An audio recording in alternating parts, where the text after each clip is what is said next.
Good afternoon. I'd like to welcome everybody here today. Come out. We value your opinions and your comments, and we just hope that you get something and we get something in return to you, what you need to hear. At this time, I will turn it over to our attorney for a conclusion. Good. I don't know if everybody can hear me or not. I don't have the handheld mic to walk around with. I welcome everybody today to the meet and greet with the wrong sheet of paper. That is the meet and greet thing. Thank you for coming today to the board's listening tour, where they're going to hear comments that you might have, questions, concerns, things you want to share with the board about the district, or things that you would like to express to the board about the district. So the process is going to be simply, we need you to sign in if you want to speak, mostly so I can get you in order and get your name right. And then you'll need to come up to the podium to speak, because that's the only microphone we have, so the board can hear and people can hear what you're asking. We'll also be taking any questions. The point of the meeting today will be for the board to hear information and then to take that information into account to be able to make decisions on the school district or report back to you later. So with that in mind, do we have names yet? Yes.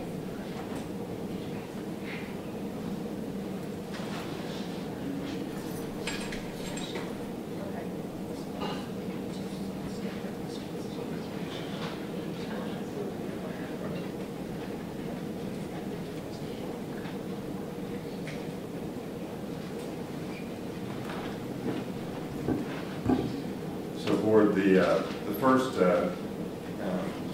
item I have here is from Rashonda. Do I have the name right? Yes, thank you. And she indicates on June 12, 2018, at the school board meeting, it was stated by the KCK Public School District's attorney that Robert's Rule of Order was not followed. And the question is, why doesn't the Kansas City, Kansas Public School Board follow Robert's Rules of Order? What rule is being followed? Are the rules made up as issues arise? And what is the protocol for the community responses at the board meetings? So that's the question that she's posed to the board as an informational item. The first person we have as a speaker, Sandy McMillan. Yes.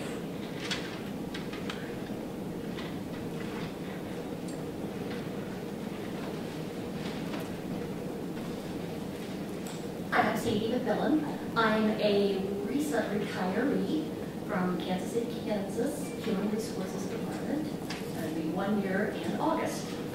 And so I just have a couple of questions. My first concern is going back to the old way of substitute teachers. I worked in HR both ways, and I remember the headaches that Rose and Sheffer had, calling people, trying to get substitute teachers in here many times, and we didn't have a good fill rate. We had personnel issues. I mean, there were always lots of issues going on. And when we went to Morgan Hunter, I always want to say Morgan Freeman, anytime I start out with Morgan, but with Morgan Hunter, it was such a smooth transition. All of the sub-teachers that we had hired were easily transitioned into their system, and they didn't have to really go through the full hiring process. They had just to complete an application. There were no issues when it was payroll time. The payroll was met. It was just a smooth transition. Plus, it saved the district money. And that's my big concern, too. When we're looking at budgets, I'm wondering why we're going to go ahead and go back the old way instead of going ahead and staying with Morgan Hunter. Can I respond? Yes. Okay. Now, apparently you talked to some people, and I taught for 30 years in the district, and I talked to a lot of retirees and teachers. They still have the same problem getting subs, because a lot of the, not only retirees, well, we can agree to disagree. I respect your opinion. I'm just trying to give you mine and why. And also talking to teachers who are currently still in the district, a lot of them were upset because they were constantly covering Now, you said they filled them all, but the teachers, let me finish, but the teachers I talked to said they had to cover for other teachers, and they would like to be able to still have the planning period. So there was, on both sides, it was a catch-22. I understand. And for me, after talking to a lot of retirees, as well as talking to some of the teachers who are currently in the district, they wanted to go back to the old system. So, we're getting it from both sides. And again, I respect your opinion. Right. But again, I'm seeing them, and they weren't too pleased with what we were getting. And then I know people said, well, they offered insurance. It was much higher than what some of the retirees would have got if they keep, like I still have the insurance that we have from the district now. So they just said it wasn't worth it. So in the long run, and we're just going, that's why I voted the way I voted, because teachers and retired teachers told me something different than what we were hearing from the other people. I just know from my experience, working 10 years in human resources and seeing both systems work and see the fill rate that we did have, no, you can't do 100%. That's almost impossible. But we were lucky when we were on the old system if we carried a 60% fill rate. And on Fridays or days before holidays, it even went less. I mean, there was huge issues. I'd come in at 7:30 and Rose and Shepherd, and then Manny and Dejanay were pulling out their hair, trying to get those phone calls in, trying to get those teachers in. Nobody wants to come in on a Friday. Those type of things. So that's my concern, and especially the budget. I mean, it was a money-saving issue by doing that. And I know that we are under lots of budget restraints right now, and we're trying to save money. And since you said that also, we still have numerous teachers that are absent. Now, we can say what we want to say. Yeah, we save on one hand, but in August, the money we spent in August was unbelievable. The number of people who were absent. So we're spending money, either way you go, it's a catch-22. Absolutely, and one of the biggest things I saw is, and I know if I have any teachers here, they're not going to like it, or a lot of people aren't, is, I can't even think of it now, but when the teachers take off the day for seminars and different things like that, when you have those happen on a Friday and attendance is bad anyway, and you have them all going to different types of seminars on Friday, what a thing it does. But I mean, I understand what you're saying, but seeing how the people worked both ways, it seemed like it was much smoother. And I know there were a lot of them unhappy because there was a cut in the pay, because Morgan Hunter didn't pay as high as the school district did. So I know that was a lot of the issue of why the substitute teachers did not like it. So that was my one question. Why did anybody else vote for it? I mean, the same reason? Anybody else? Well, thank you for coming. And if you were there that evening, there was also a survey that the teachers had taken, which suggested that a number of current teachers were not satisfied with and I don't want to say the quality, because that, if you're a substitute, you may have a biology major and you're subbing in a Correct. English class. But there are a number of factors, and that when you say money savings, when we had kind of 2-year assessment, it was almost the same amount. So there, and I'm only dealing with the data that our financial office gives us, because we're not counting the beans. But that there was not there was almost let me call it a wash when it comes to the amount.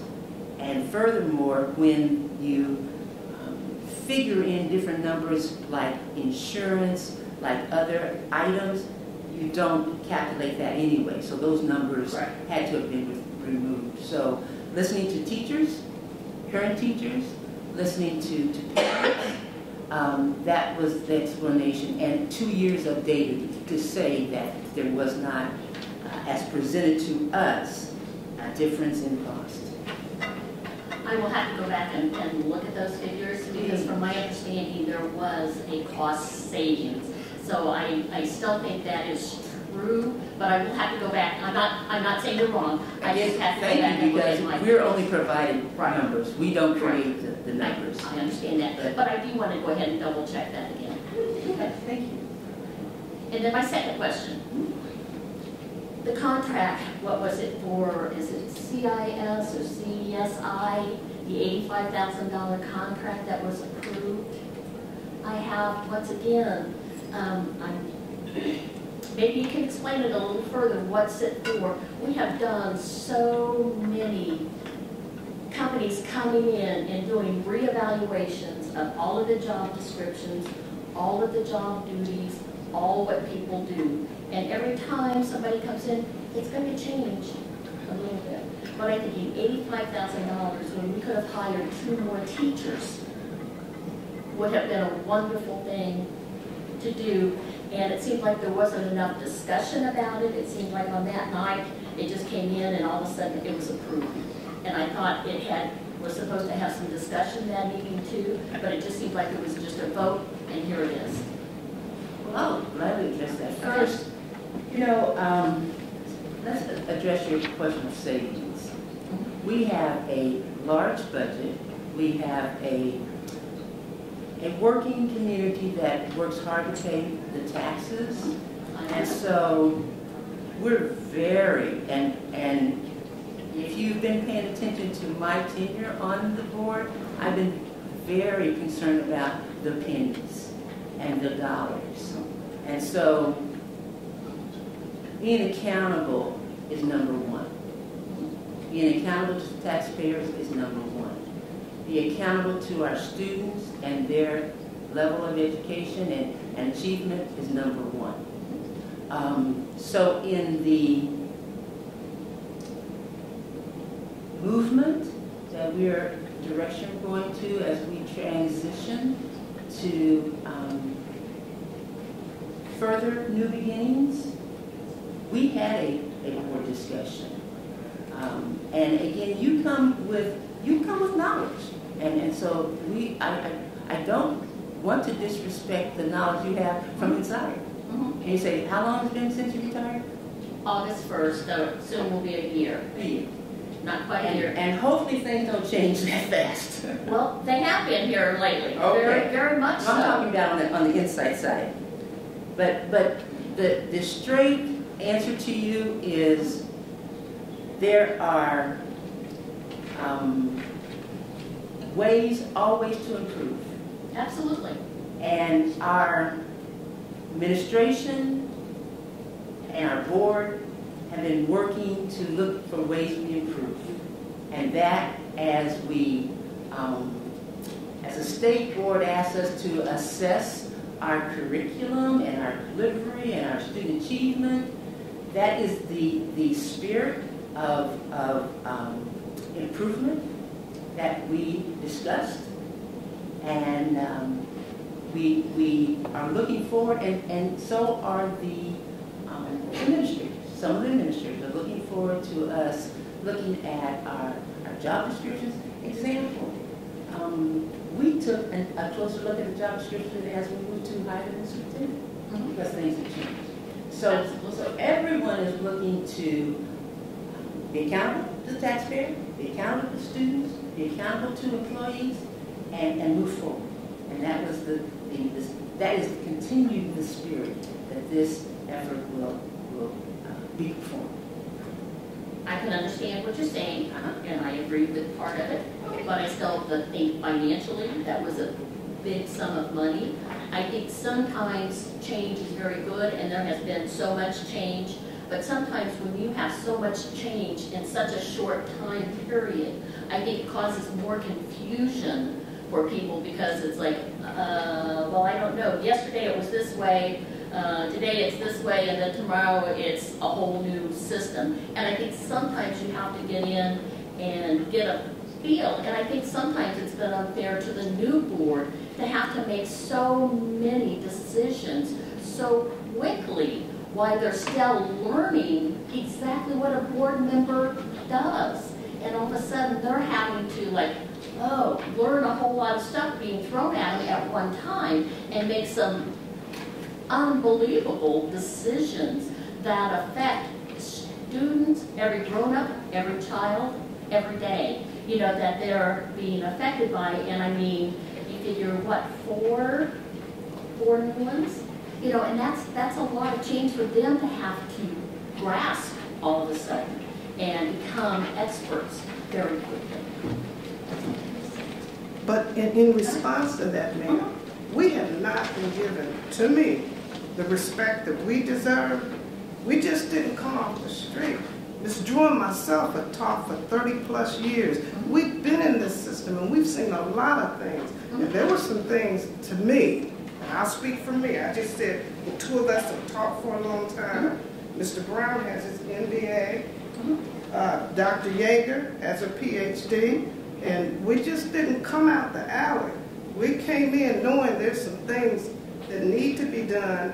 And I know when it comes to change, I get it. Everybody's not all so willing, but sometimes we have to do what we have to do to make it better. Because in some ways we've been stagnant. And in some ways we've been very progressive, and that's a good thing. But sometimes you have to make some adjustments. No, everybody won't agree with it. A lot of people won't like it. But sometimes you have to do what you have to do to make it better. And we just ask for an opportunity because we've been accused of everything except for crucifying Jesus. I mean, some of the things that have been put out there, they were not true.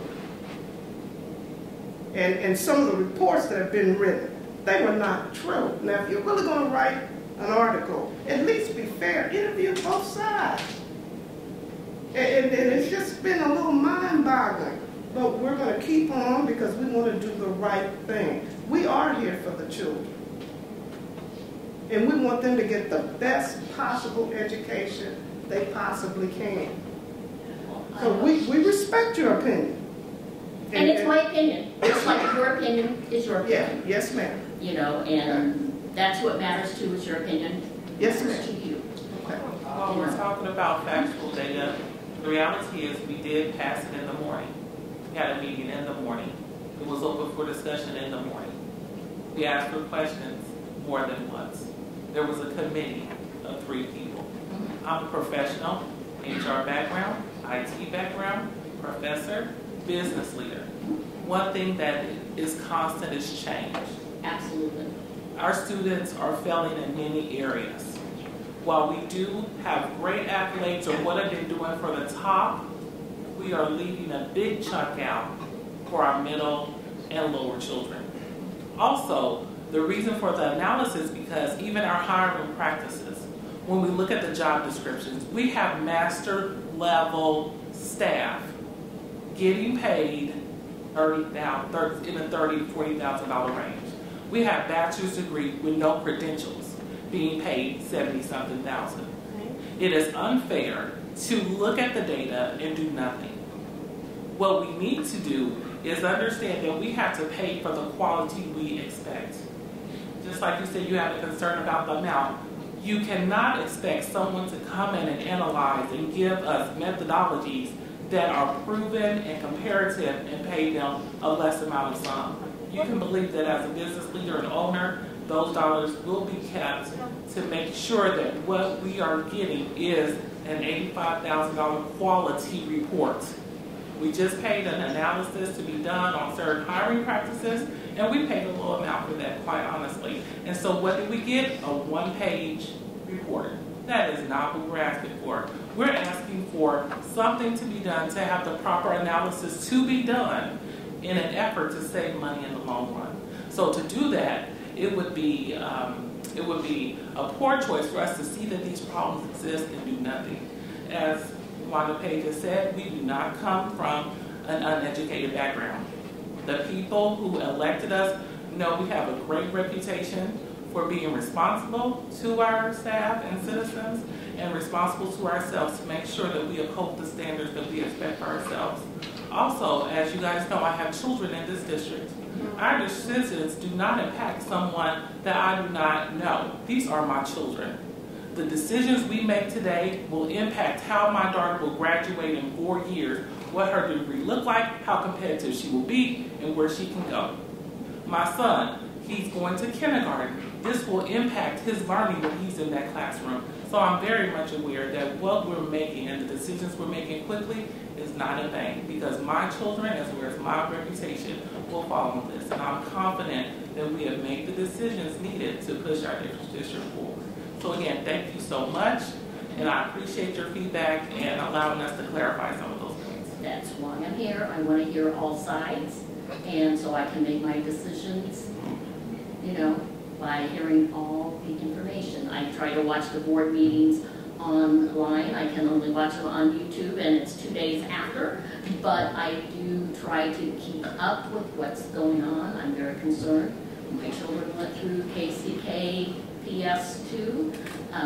Our neighborhood children go through it, and I'm very concerned about a lot of those children because I see there are many, many needs, and I do agree with what you brought out, that yes, we are looking at some of the higher functioning children, but we have some, I have some on my block that have issues. And I wanted to say, when I came to the board, you're the reason why we're able to see it on YouTube. I'm the reason, because I pushed for us to have access to everyone. So that was a quick change that came on, brought to attention. The meetings are streaming, so that was a quick change that the community is benefiting from because of the people they elected. So that's also a positive that you can be encouraged by, because I firmly believe in transparency and having access. When I found out that we still were not able to allow people to have access, I really pushed that strong initiative. So to get those videos uploaded earlier, I'm going to do that too.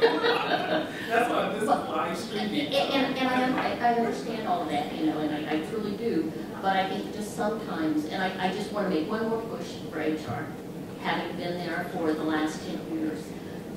Unfortunately, it has had constant change the last 10 years. And sometimes that's difficult when you have so many new people coming in. All of a sudden, you don't have people who are experts at what they're doing. And that's the only thing you get worried about too, is sometimes when you're looking at everything, it's like, wow, I can walk into HR Monday morning and probably know 5 people, you know, that type of thing, because there's that much change that goes on. So. Okay, let me just say this, and I want to thank you for your concern about the new board members not being, you know, being somewhat naive and being open. No, I didn't say naive. I just said a lot to learn, because it's different than your expertise. But not being able, see, I heard what you didn't say. Okay. No. That's what I heard. No, exactly. I'm not. We're not. Okay, but let me just say this. Now, you were talking about HR and it being overwhelmed, the changes that have taken place, and there's lack of stability. Well, this audit that we have recommended would help identify that as being an issue. And sometimes, you know, just because you think it's an issue, we need to get other people to say, also side with you and understand that that's an issue. So we will have some documentation that that is a concern. Okay. So, and you know, as a board member, we have a responsibility to be good financial stewards. Okay. And anything we see that really doesn't make any sense, and a lot of that is based on the fact that we're not getting the kind of reporting data that is presented to us. And if we don't get that data, we can't make a decision on it. Right? Right. So once we have that data, we're in a better position of making prudent decisions. And until we get that data, we're just kind of, you know, not knowing what we're doing. No, if you heard that I was criticizing any of your abilities, absolutely not. I know you are all well respected and are educated. I'm just saying all of a sudden, anytime you're coming in and learning a new job, no matter how intelligent you are, there's still a lot to grasp. There's new terminology, there's, you know, just lots of different things that go on. So no. never I'm sorry, I took- infer that I didn't think you guys were intelligent or anything. No. It's just sometimes learning everything about budgets, learning everything about classrooms, all the different type of curriculum that's there. I mean, it's a lot to take in. Plus do what you still do all the time. That's the only thing I was saying. You just have a lot going on. Okay? I think that's all I have. Mr. Golding, Yes. I have a question. There were 2 questions asked to start, and those 2, are you going to answer those? Yeah, yeah. Board's pleasure. Okay. So, the 2 questions that were asked initially was why doesn't the school district follow the Roberts Rules of Order? What rules are being followed? I guess it's multiple questions in the first question. What rule is being followed and are the rules made up as the issues arise? No, the rules are not made up as the issues arise. The board has a board handbook that adopts policies that procedures for running the board. I'm going to go down here.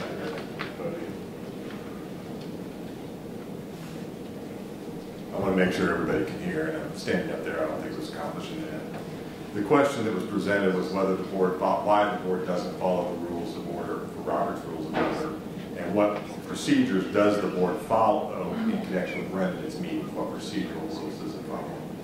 So the board does have procedures in place. You have a board policy that has a procedure for how the board operates a meeting. It's a relatively it's not robust like Robert's Rules. Robert's Rules are a big, thick book full of different rules that are followed for certain procedural meetings.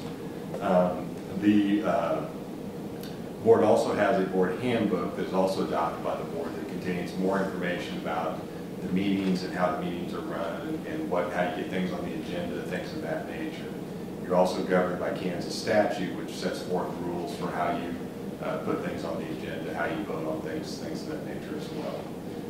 The board does not follow Robert's Rules. Most school districts in the state of Kansas do not follow them.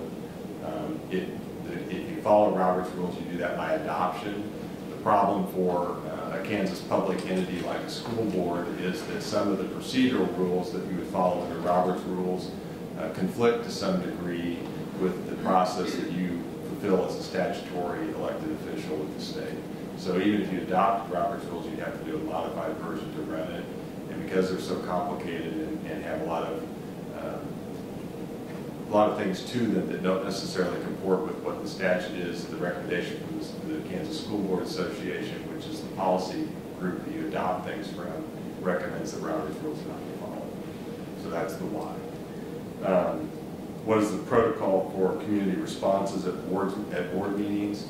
And I think the question that is being asked there, if I'm understanding it right, is ordinarily what happens is you have, well, the board meetings are board meetings. There's no guaranteed right of the public to attend a board meeting and be able to speak, okay? The board sets aside, traditionally, in its agenda, an opportunity for individuals to present or speak at a board meeting. There's a procedure for doing that. You have to give the information to the board clerk in advance of the board meeting. And by information, it's a very short piece of information. There's usually a limit on the amount of time that the person's allowed to speak. And that is normally the opportunity for the person to express their views. It's not the opportunity or place for the board to respond to questions or information that's presented at the board meeting. It's just, this is the person presenting the information, and if there are questions asked, it's the board's election to either get back to them at some later point, direct administration to get back to them. Traditionally, the board just simply hears the information, doesn't respond. It's not meant to be an interactive process. So if a person comes and instead of giving a statement is a litany of questions, then whose responsibility is it to correct that individual and remind them of the protocol? Well, it would just be a point of order that could be addressed or clarified, by, I suppose, the board president. I mean, I could point it out myself as the board attorney. The board clerk could point it out as well. Does that answer? Thank you. Next up, we have, is it Sarah Esther? Yeah, it is.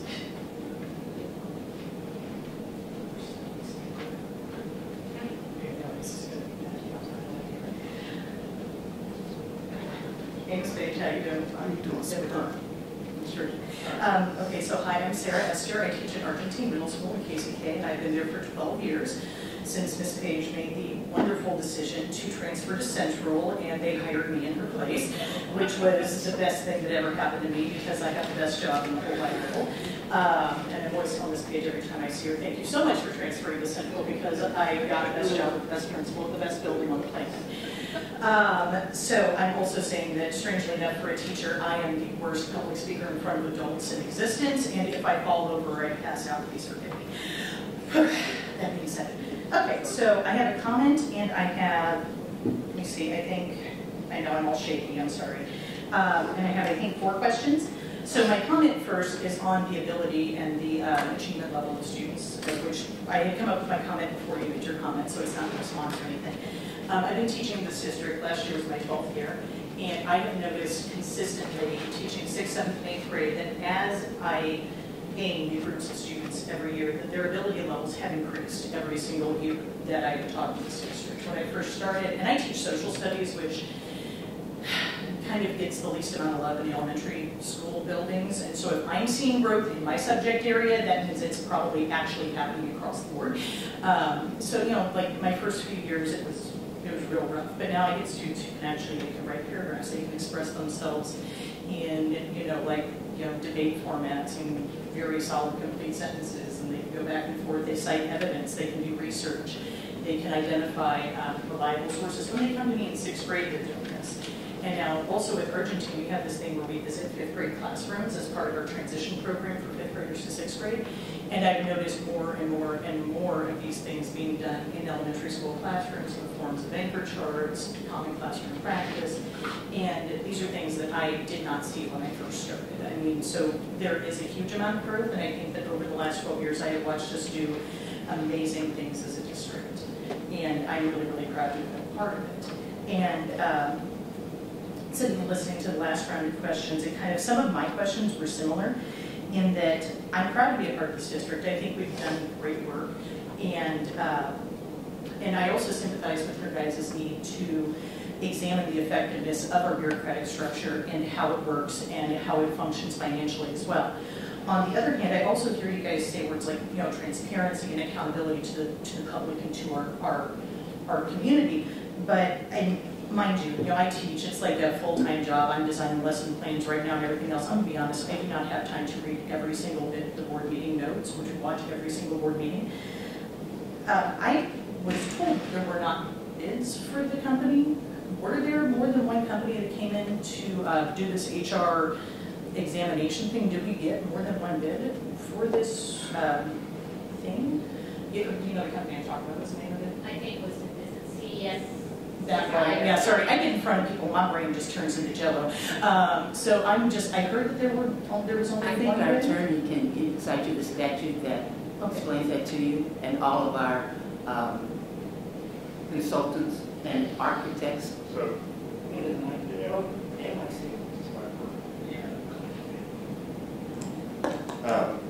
So there's no requirement for a service contract or a consulting contract that it be let out for bid. So I don't think there were bids taken for this particular. Well, and I do understand that. I'm just wondering why, if we're constantly counting our pencils, which believe me, I understand. I mean, hey, I buy pencils for my classroom and supplies and everything else. I get that. But if we're counting our pennies and everything else, I don't understand why we wouldn't put it out for bids. Because surely in a metropolitan area the size of Kansas City, there's got to be at least 1 or 2 HR consulting companies that could go through a large corporation and clean it up. Thank you. The board, as well as the superintendent, has the jurisdiction, authority to hire consultants, and so that consultant is one of probably 100 that have been hired this year. And so with respect to you, that is one of, let's say, I'll put it to this. Do you know the last consultant we hired to look at alleged discriminatory employment practices? When was this? This was a month ago. Oh, okay. So consultants are hired very regularly. But was that like an $82,000 contract? That was probably a $20,000, but we have probably about a list of 100 of them And so this is not a unique Okay, it's out just of the like, box situation. I mean, because being a social studies teacher, as soon as I was. And I have a PhD in history, so I I'm know there. over at KCKC, Exactly.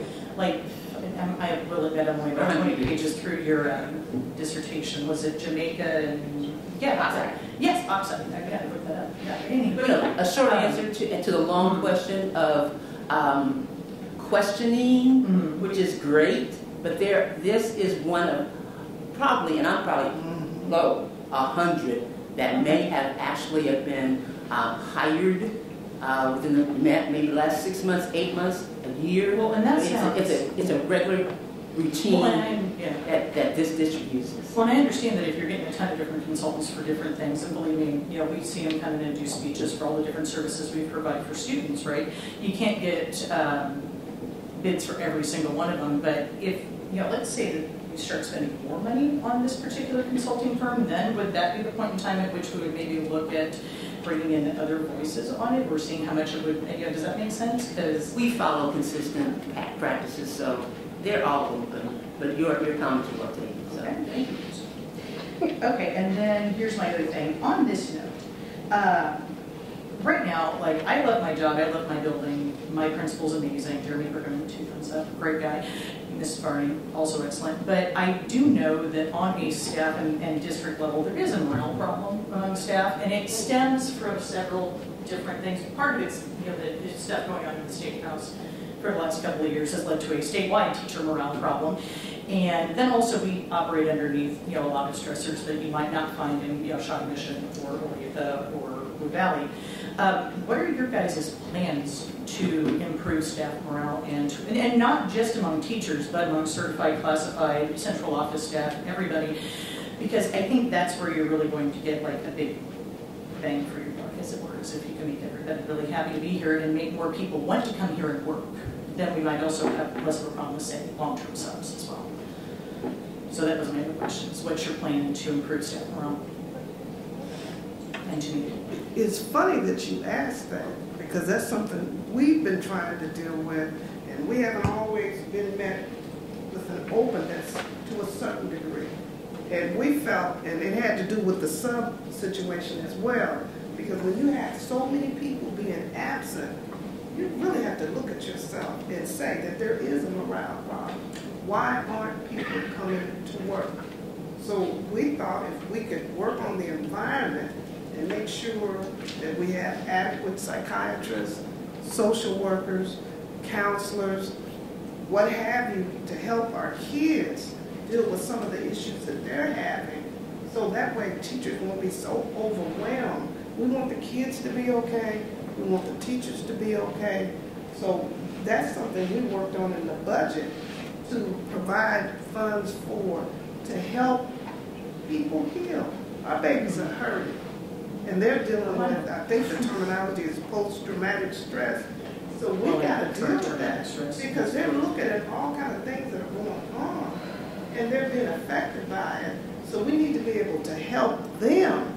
And the hope is, if we can provide the counselors, the social workers, the psychiatrists, we need more than what we have. And we also have to work on class size, reducing that. We did it for the language arts and the math, but then you being a student, I retired, I average anywhere from 30 to 45 kids. Oh, I remember, we used to talk about it. Yeah, that's too much. So we gotta work on that. And then we also have to figure out how do we pay people to get them to stay, because we kind of have a revolving door. It's a new generation, and I'm learning that too. When we all went to work, we went to stay there, to retire. New generation, 5 years, 6, and they're out. So how do we change that or try to understand that? We're trying to get a feel of what's going on and how we can keep our teachers longer. And it has to do with pay, and we got to work that out, see what's going to happen in Topeka. So I know we're working on it, and we're trying to figure it out. There may be some others who want to. This is the result of one effort. This district has never had listening tours. And so we thought it was seriously important to go to the community and say, talk to us so that we can hear. The last 2 years, as a board member, I asked for a satisfaction survey. Make it anonymous now. You know, there's some concern about if I give you my real feelings, you track it back. But I've asked for a satisfaction survey, and it hasn't happened. Now, maybe we can, that's one thing that if you don't have the ability to talk to 5,000 employees, you don't know. So one of our, I think your question was, what is the plan? Yeah. We've got to start hearing from you more, and you have to feel free to express your feelings without fear of retaliation. Now, if you're a social studies teacher, we don't fear. Okay? So we don't worry about that. But there are employees who are afraid. Even when during their exit interview, they're afraid to tell the employer what was a real reason of leaving, because they're afraid that on the next job, that employer will give a bad evaluation or say something poor about them. But our plan is where you are. We've got to hear. We've got to listen. And then we have to look at the board policies to say, okay, where are those changes made? Because as we have learned over these last 3 listening tours, if the topic or the issue doesn't get to the very top, we don't know about it. And so then you have angry employees, angry community saying, why hasn't the board done anything about this? We haven't been informed.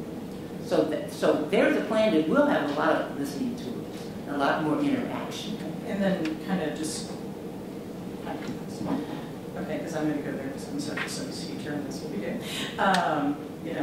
I'll be honest, I was really nervous to get up, and because not just because I don't speak well in front of people, but because from the board meeting videos I watch, sometimes they get pretty tense. And I think sometimes the interactions between people speaking to the board and members of the board can get extremely tense. And I have had other staff members who have mentioned that as like a motivation for not wanting to speak in front of the board anymore.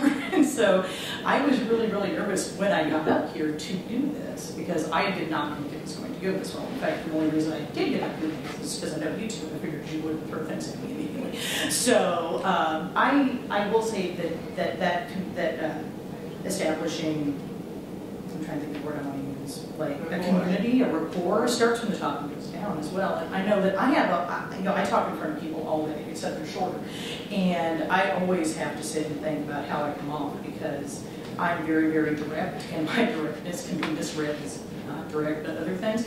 And I don't know if I was misreading that in some of the board videos, but I was honestly extremely nervous for that exact reason. So just kind of piggybacking off. We get a lot of emails, and so that's why I said an anonymous satisfaction survey.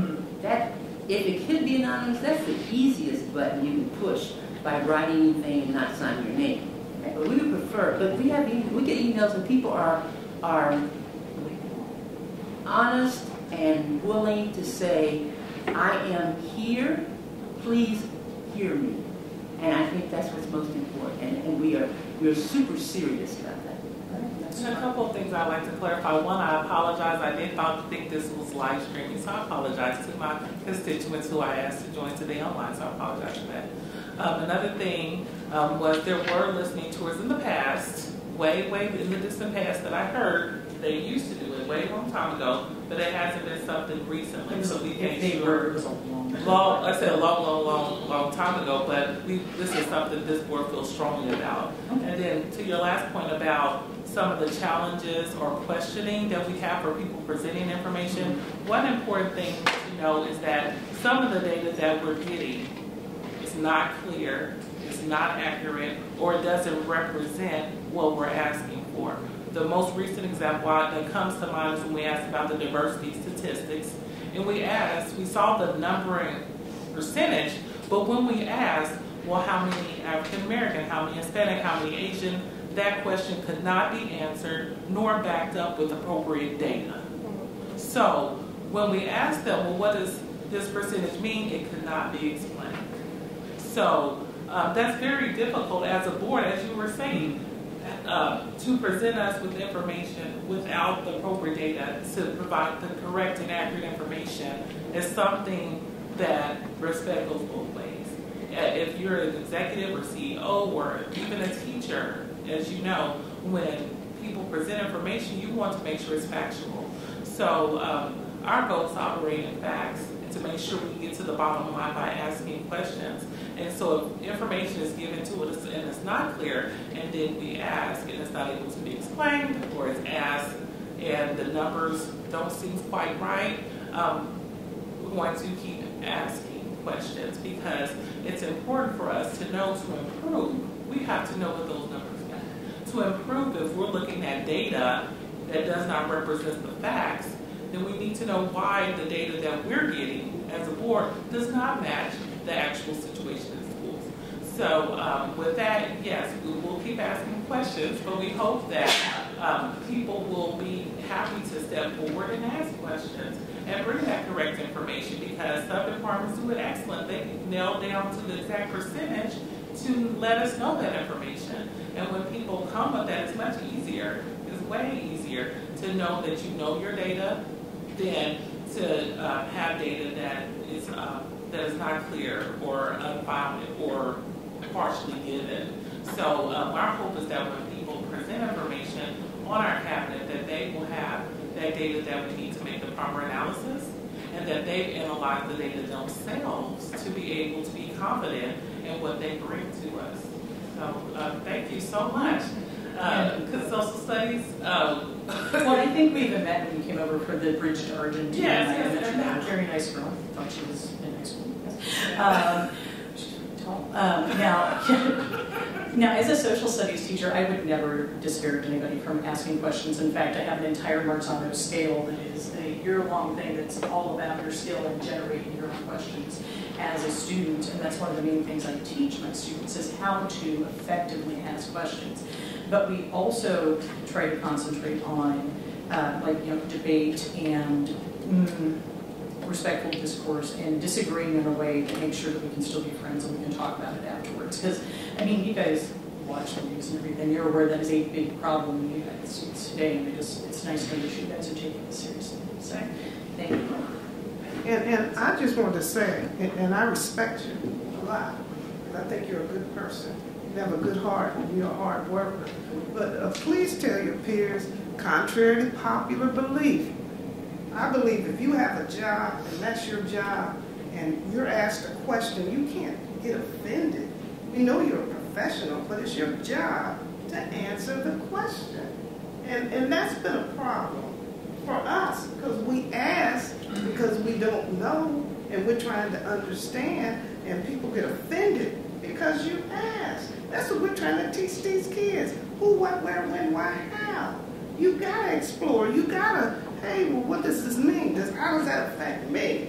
And then if I have the attitude that I'm the professional, and how dare you, that comes off to us. It works both ways. And it's not a good feeling when you're trying to understand and the information, as Dr. Yeager stated, is not clear, and we're trying to make sense of it. Because when we got in running, and we're trying to, okay, well, we need to add, and it's like, oh, well, why are you asking me that? Well, you're the professional. And we need to try to understand what's going on. Makes sense. But on the other hand, I mean, I think part of, now we're talking, I'm not asking questions. Okay. I don't know if this one's supposed to be doing. I'm sorry, I'm just thinking about it. But I do wonder sometimes if, when you've hired a professional to do a job, because okay, I don't know diddly about computers. I can turn them on, I can type, I can do basic, computer things. But when it comes to fixing said computer or making it run faster or defragging it or, changing a motherboard or whatever, I don't know how to do that. I have to hire somebody to do that for me. And if I'm going to hire them to do it for me, I have to trust them to do the job I hired them to do. Okay. So I'm just, and mind you, I'm going to be honest, I do not watch all these meetings, so I don't know half the things you're talking about. I'm just pointing that out. But I'm just saying, on the other side of that, yeah, they're the professional.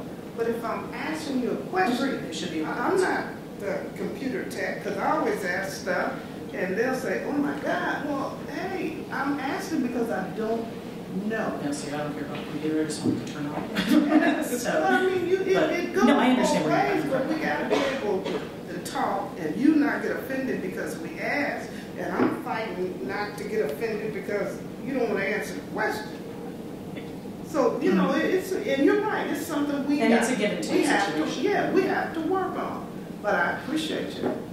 But before you leave, you just triggered something. I got an email from a parent. And this is a response to you, but as you say, to the computer people. The email from the parents said that while the Chromebooks were new to the students, there were a lot more issues with students staying on activities, that the students know how to override the district password, create their own, open private windows with no history trail, access other student accounts to post on Google Classroom inappropriate things as them, or go in and delete assignments and papers a student had been working on, set their computers to clear their histories for them and so forth. And this is a new email that you just triggered, so thank you very much. And now the computer people know that there are some issues that, again, like you say, expert, you and I will open it, and when it doesn't work, Control-Alt-Delete. It's okay. On that note, for a funny comment to end my little thing here, one of my really good friends who's been a computer person, like an expert since they used punch cards in computers, he has a saying, he's like, if you ever want to defeat any kind of firewall or any kind of security measure, give your computer to an 11-year-old for 10 minutes and it will be done. So thank you. So you know that may be a topic we have to ask. That's all right. Believe me, it's a topic we discuss in the Teacher's Lounge consistently. Okay, thank you for your... Okay, ma'am. Sarah. Ma'am, before you go, I just want to make a comment. You sound like you really like your job. Oh, I love that. And one of your questions was about teacher morale.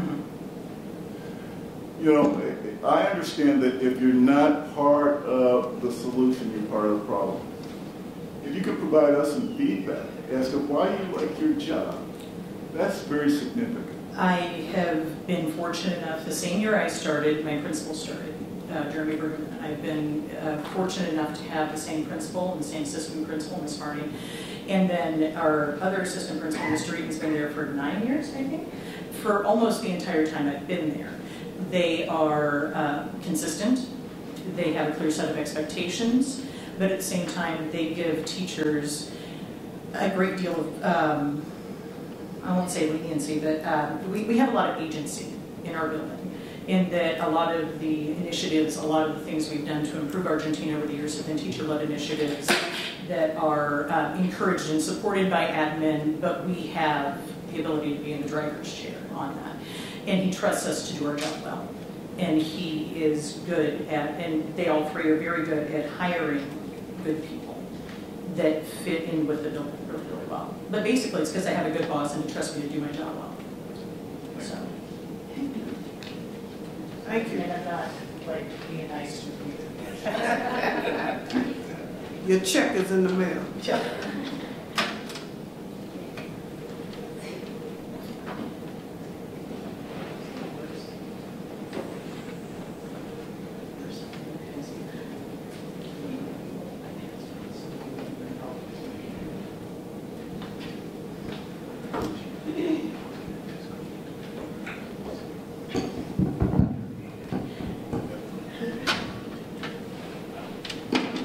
Can you guys hear me okay? Listen, make it so I don't have to go back and forth to the podium. Robert Ewan.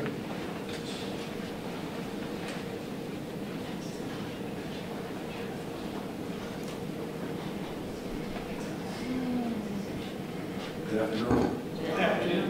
My name is Robert Ewing. I'm here to address the lack of diversity that I see in the schools. I'm very concerned about African American teachers being placed in schools and hired, and also the, I guess, the low level of contact when you're applied. When they are doing the hiring, it seems that you don't get a response in a timely manner. I'm just concerned about the diversity in schools. I'm would like to see more black educators in the classroom. There are a lot of certified persons that are subbing and they're not being placed, and I'm just very, very concerned about that. I'm a taxpayer. I'm a lifelong resident, graduate of Wyandotte High School. I completed my student teaching at Mark Twain Elementary School. I have a master's degree. I'm also a gifted ed certified teacher, ELL certified, and I have many credentials, and I'm just concerned about the black diversity being addressed as soon as possible by someone. I understand you can email the board members and so forth. I also, before I passed it, I talked to Gloria Willis at an event, and she gave me her home phone number, and she said, you should come over here. You know, I was already employed, and I just appreciate her willingness to include me as part of the district, and I just want someone to address that to me and how I can have a meeting to get this accomplished, because like I said, I'm a lifelong resident, I'm a taxpayer, and so forth and so on. And I'm very involved in the community, and so I'd like to know if that can be addressed. Have you put an application in? Yes, I have. And what was the response? They hired someone with more qualifications for the gifted position I applied for. So I am a certified gifted instructor as well, and they sent a letter to me, an email rather, saying that they hired someone with more qualifications. I don't know how many positions they had. Also, an ELL position, I interviewed for that in February, and I interviewed again when they had the job fair. I came back, they said they were having a job fair, and I just came back the second time. Wasn't sure if I was supposed to, but I guess it was a good idea to come back anyway. Because there was a position open at that second. They invited me to the job fair. Okay. By email. And you applied? You submitted a second application? That was my first application, but they invited me to the job fair based on, I guess, the information they had when I applied. Okay. And have you heard any response? All I've heard was that they are approving the budget. The principals will be contacting me as soon as possible. I guess the principal on vacation this time. Am I correct? I don't know. We're very concerned. And let me put it to it like this. Statistics show that students who have at least one teacher that looks like them succeed. I mean, there's data. Yes. So while we understand federal laws, we understand quotas, like we can establish, we understand hiring practices, we understand EOC, we understand all of that. But that the point you're making is that, and we're very concerned, that when people apply, that they don't get a adequate response in time, and that when their positions open, it appears that many qualified people as yourself, and I haven't seen your credentials, have not been replied to. I'll put it as gingerly as I can. And so we appreciate your position, your presence. Please continue to keep us aware, because we have expressed a concern, and as some say, you know, like you say, if the superintendent, if the principal's on vacation, one would think that there is someone to fill that position, because school's going to start pretty soon, and we do not want to have a lot of vacancies. So. Well, I do know there are a lot of vacancies online now. I just don't think they're being fulfilled, and I mainly don't think they're fulfilled by African Americans. And I'm just very concerned about that. I just want to be, and I wasn't going to come at first. I was hesitant. I'm still dealing with a sinus headache, and I just said I had to be here. So I'm going to go with this sinus congestion for 2 days. But I just made myself come this morning because I'm very concerned about that. I just want something done about it as a taxpayer. I want to see more African Americans in the schools. I was a tutor for Sylvan Learning Center, and I used to tutor at many schools in the district after school. And when I came, I did not see a lot of African American teachers, so I want to see more of that. I know they probably recruited from other states. I know we have education majors attending college right now, but I'm just wondering if that's the norm. Most people agree with me that that's not evident. You can see a lot of African Americans, because I don't. Am I standing alone on that, or is that a fact? You're not standing alone. Okay. And I would like something to be done about that, please, because it just doesn't make sense to me at all. That's when you're a product of the district. If we have our own Bob Thompson in the audience, maybe he would be able to meet with you afterwards, Mr. Thompson. I can be with that. Okay. That'll be fine. Now, also, I'd just like to add that I've spoken with Mr. Ewing in relation to the situation of him applying. And I wanted him to understand clearly that as a board member, I cannot put him in a position to be hired, but I tried to walk him through the steps of the process as far as how he can apply. There is a gap, and when the First Lady did get up and mention about the content, about the HR, there's a gap there, and we recognize that, and that's what we're trying to do, is to close that gap.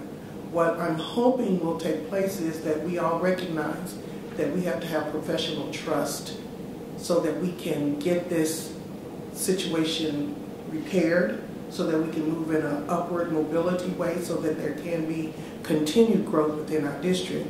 I didn't ask for any special favoritism. I just wanted to make sure that everything was being done to make sure that not only was his application received, because I met him during the time that I was campaigning, but I wanted to make sure that he understood the process that the HR department has to go through for him to apply, for them to do what is necessary. Pointed out to them, show no favoritism, do what you need to do. I don't know what his credentials are, but communication is the most important thing that we have to focus on. And right now what we're trying to do is to keep the lines of communication open from the school board, from the district to the students to the parents. There is an area for improvement within our district. And if we work collectively together, we can all do that. And hopefully we will be able to solidify what are some of the issues that are coming up in this listening tour. So we're just asking for professional trust. Yes, and I thank Ms. Drew. She has been helpful, and also Ms. Page is one of my former teachers, so I'm glad that you two are on board. I like what I see. I've only attended one board meeting, and that was today, but I just am enjoying what I'm seeing, and I'm glad that you're involved in the community, because community people need to speak out, be a part of the solution, rather than be afraid to talk. I'm very outspoken, and I just want some results, and I'm glad that you responded. I'm satisfied with my response. So I will be talking to Mr. Thompson after the meeting adjourns. So thank you. And before you go, thank you for your professionalism and articulating your point. This is not a new issue, and since I've been on the board, it's been a very common issue. And we've tried to seek solutions to this problem. Therein lies the frustration in terms of not being able to do anything to kind of, circumvent the issues that are going on. So that's one of the reasons, going back to the first presenter, in terms of the audit, and we see where we want to go. And for some reason, we're not there, and we're not getting there, and we're not making any real meaningful progression toward making that, resolving that issue. So I want you to see, because when we say, as Ms. Drew said, she tells you how to go through the process. We don't want you to look at us and say, okay, we're not doing anything, but we are trying to work toward this. But we surely need to progress in terms of finding a solution to this matter. So if you can work with us, we will work with you. And I think your first step is to talk to Mr. Thompson. Yes, I'm making this happen.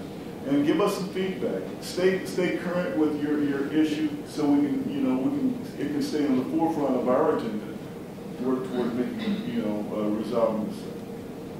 Okay, thank you very much for listening. And I just appreciate being heard. And I appreciate this whole, like I said, this opportunity to be here.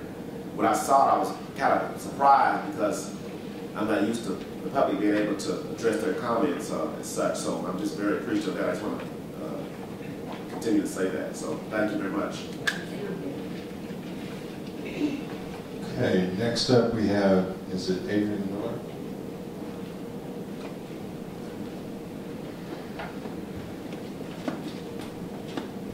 Hello.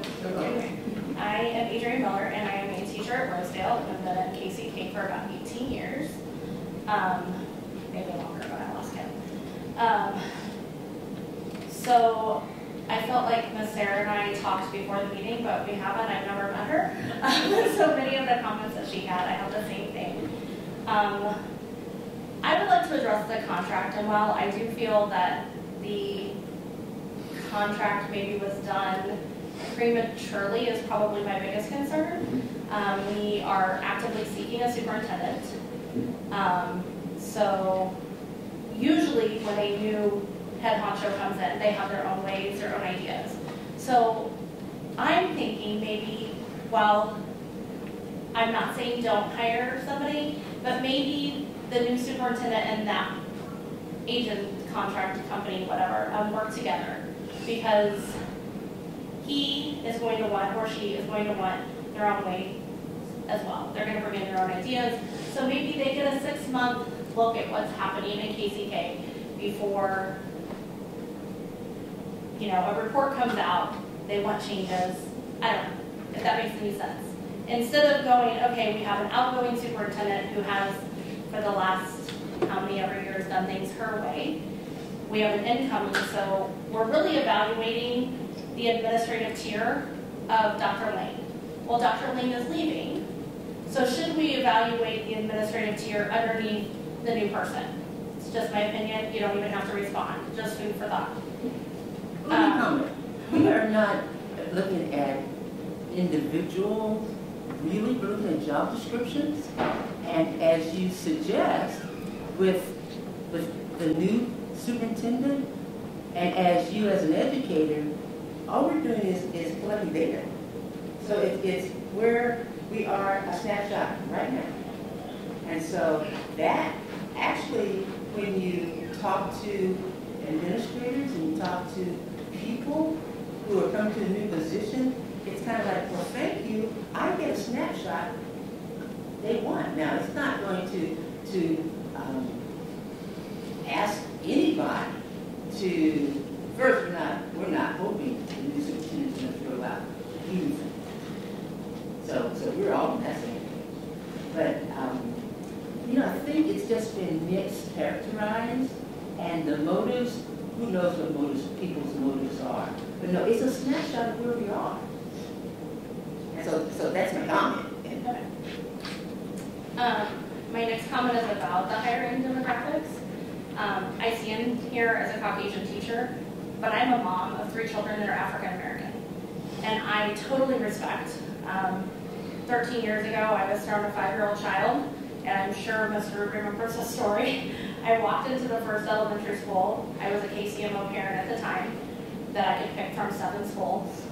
And every single teacher there was white. Every single teacher. So she went to school and saw white people. She came home and saw white people. I knew then that I had to do something. Thank goodness summer school was in a different building. I saw a different demographic. I totally respect that because my child was transferred so that she had children and people that looked like her. But I want you to make sure that they're quality people. Just because what we have on paper doesn't really mean a whole lot. You know, I feel like I have a great education from Ottawa University and from KU. But I come and I think I'm a better teacher now that I've been a mom for 13 years. But it is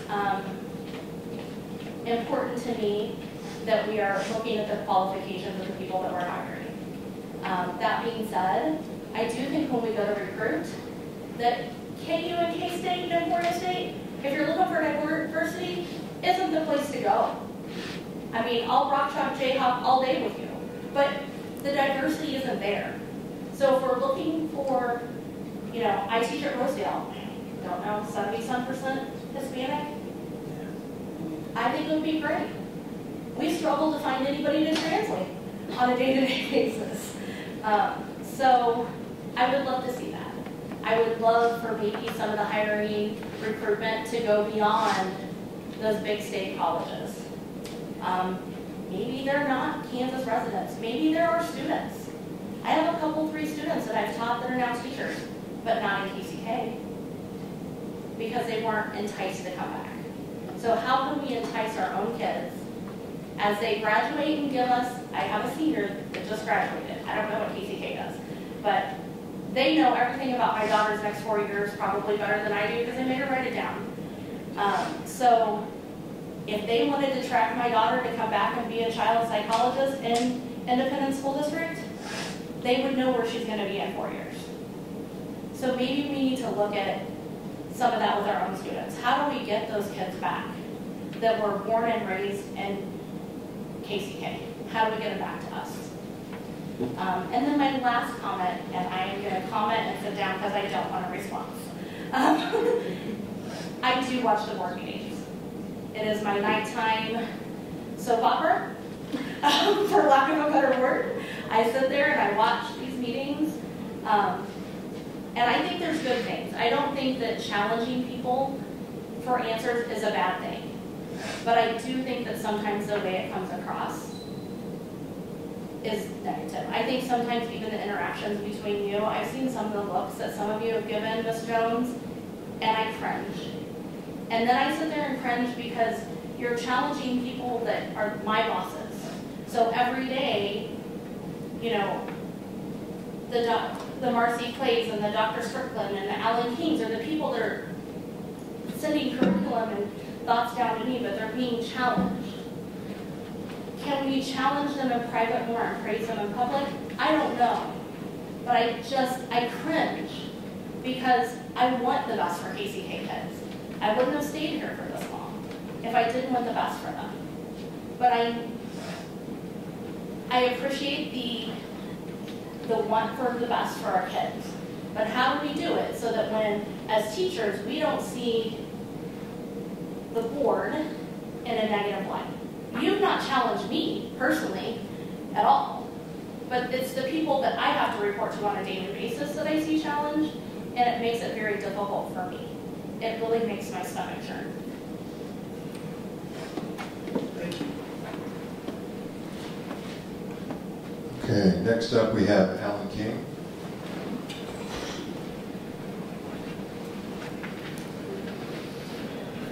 Good afternoon, Board. Good afternoon. Thanks for the opportunity to do this. And the question I'm going to ask you guys may want to talk about later and come back. It's a clarification over a thing on the budget, an issue that's unique for curriculum, and we don't have an answer to it. So I'm posing it to you to get the question. It's about purchasing food. And the curriculum team, and in fact a couple of people who spoke today have participated in these. We will pay the teachers extra duty stipends to come after school, work a couple hours to help us rewrite the curriculum, work on the GBC and that. And we buy snacks for them and water.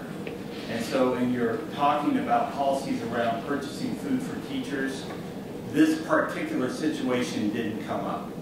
So I didn't want to buy food and then find out, no, that's inappropriate, you're not supposed to do it. So I'm posing it to you. I'll give you a little bit of background.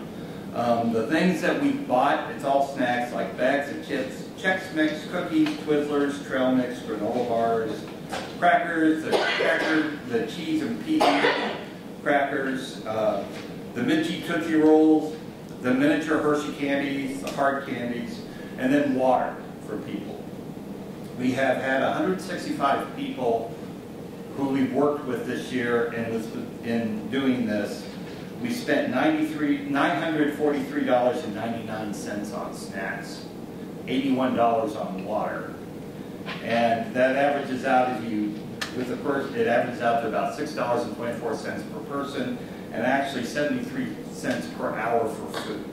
The reason why we feel we want to provide them with the snacks is that they've been teaching all day. The biggest example is our late elementary school. So we start at 4:30. They get there 4:30. They work till either 6 or 6:30. We want to get them home so they can at least put their kids to bed that night. So we're not providing a meal. We're just providing enough energy to do the work that we have. It's not the best situation in the world, but it's what we've got. So I'm just asking for some guidance around purchasing of food for snacks in this way. That's my question for today. I was asked if I was willing to ask the board about it, and I said, yeah, and I figured this is the best place to do it. said, you can talk about it later if Well, you time to should. come back. Or, You should be getting some information as soon as we get through with the budget, because that conversation came up about how many times you could, I can't remember offhand. We were talking with Ms. Woodbury about it, and that particular situation of what I just described, she says is not covered. The situation that was described was that buildings could have one meal that they could purchase for folks at a maximum of $10 per person. Well, this really doesn't fit in that as a one-time thing. It's kind of like an ongoing thing. We buy snacks and we keep a basket so that when somebody has a cadre meeting, we pull the snacks out. So it's a little different. So I just wanted to get that clarification on it. Okay. Because we've had a lot on the food, and part of the problem came when we get reports, it would be $20,000 in food and no explanation. And we just wanted to know, because people asked us, they spent $20,000 on, we had no idea where it was going. Then it was put out that we, the board, ran around and collected all the credit cards, and that was not true. But the concern was, and everybody keeps saying, how we spend the money. And we're just saying, well, food, what are we doing? And I know, just from my own personal experience of teaching, we had literacy night at Central. One way to get the parents out was to feed them. I don't have an argument with that. That's good. We just want to make sure that we're doing it right. And sometimes, and I'm saying this about myself, I didn't say it about anybody else, because I know in church we're trying to cut back on so much eating. You know, I get that they're coming late and they haven't been home and what have you, but everybody keeps saying, let's spend the money wisely. You don't want to spend every time you have a meeting, have food. You know, you want to keep it in order. So that was the concern, because people were asking, and sometimes when we get those budget things, they don't always explain what it's for. And that's why you have a litany of questions. What is this for? And how are we doing that? Or why are we doing that? And people tend to get offended because that's the way they've always done it. But sometimes you do have to make some changes. So I respect what you said, and we'll get a chance to look at that. And thank you for that detail, because it wasn't addressed, but I have been mentioning back to staff those $7,000 3-day catering in June, mid-June, when the students aren't here and there was no explanation, or say a $47,000 expense to Hy-Vee. So it's, what was your total again? $600? Together, the two of them will be $1,024.99. I know where it compares to the $47,000, but the point you're making is that we need to circle back and make sure clear. Yeah, for that clarification of that situation is what I want. So thank you. All right. Thank you, everybody. Next up, we have Ramon Murguia.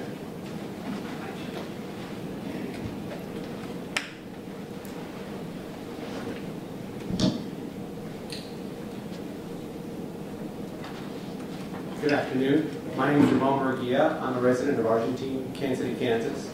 A lifelong member of the community. I graduated from J.C. Harmon High School. I won't give you the year, but you can guess.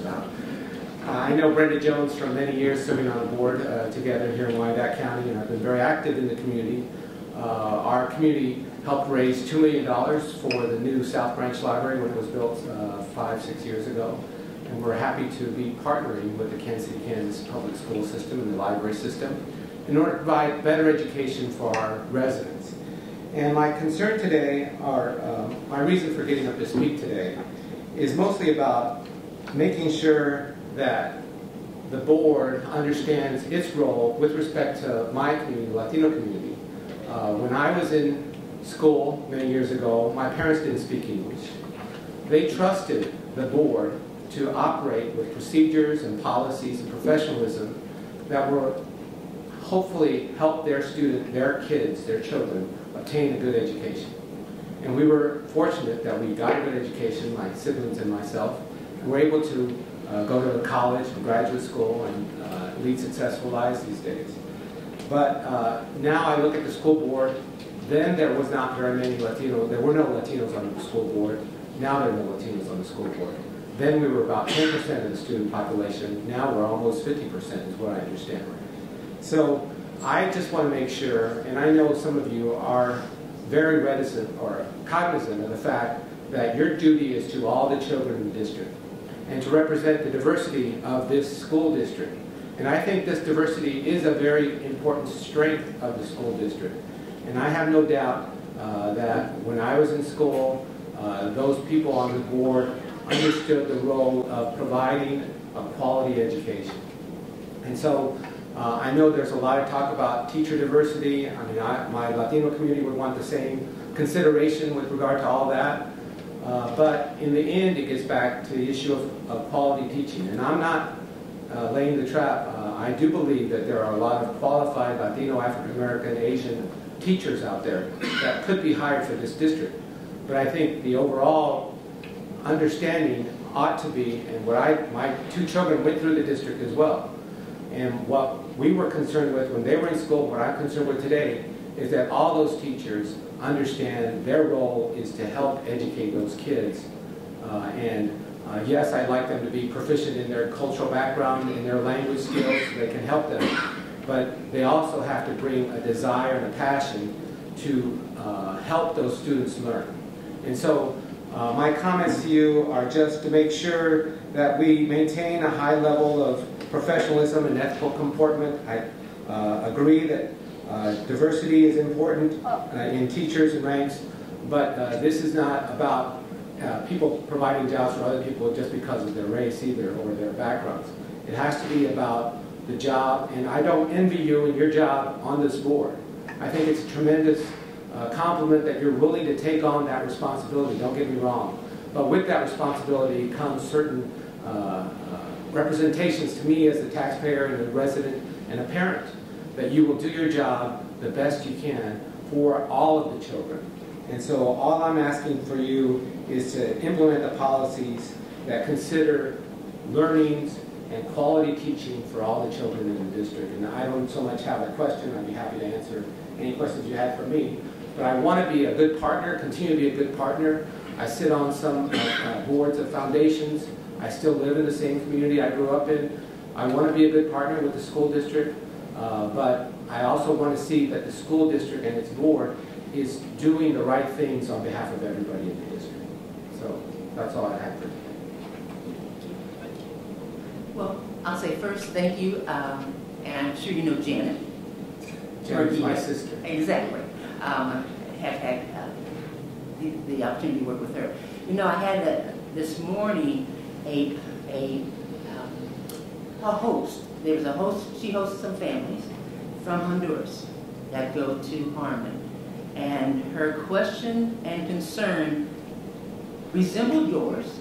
That no matter who's there, some of the students who were in the ELL classes didn't have a teacher. And that this student, over time, because he was not learning enough to fulfill, let's say, his dreams, he would hide in the bathroom. Now, this story came to me this morning, and I said to her, first protocol, send us a memo. Do not give the student's name, but help us understand what the student is not getting. And that doesn't have anything to do with the shade of the teacher. It came down to what that student needs now. And so we totally, I mean, we have our degrees. We made it through the hurdles. But some students today have greater needs. And so we're very serious about quality of teachers. The fact that they can engage, short, tall, fat, white, whatever, but that it's what that learning, that self-confidence. Give you another example. I was forwarded let's say a book review about teaching students of color, and this author, award-winning author, said that The student, her daughter had an assignment to build a bridge out of 100 toothpicks. And when she realized, first thing, well, after thinking out how you're going to do this, she realized the kids with access to a hot glue gun, backup toothpicks, to build prototypes, and arrive to the school so that the bridge wouldn't crumble were much more likely, those students were more likely to succeed. But that we've got to recognize that, and I know you would agree based on how you have made it so thus far, that if they don't have toothpicks and they're given that assignment, they're not going to succeed. So it's a multitude of things. Quality teacher, the effective teacher is what we all want. But then also, what conditions those students have that may be obstacles to their learning, that we've got to make sure that teacher, that community, that those neighbors also can help. Because we've got to help a lot of students and have a lot of needs. Yes, and Dr. Wynn, just in response to your point, I don't disagree with everything you said, but I had the privilege of being able to visit successful urban districts and unsuccessful urban districts. Yeah. And one of the things that in the readings I've been able to look at is that those that are successful have a number of commonalities. And that's good school leadership at the school level, committed teachers, and a board that's supportive of the entire effort. So I think it is incumbent on you as our representatives on the board to make sure we operate as one team. And so that's why your decision with the superintendent is going to be extremely important.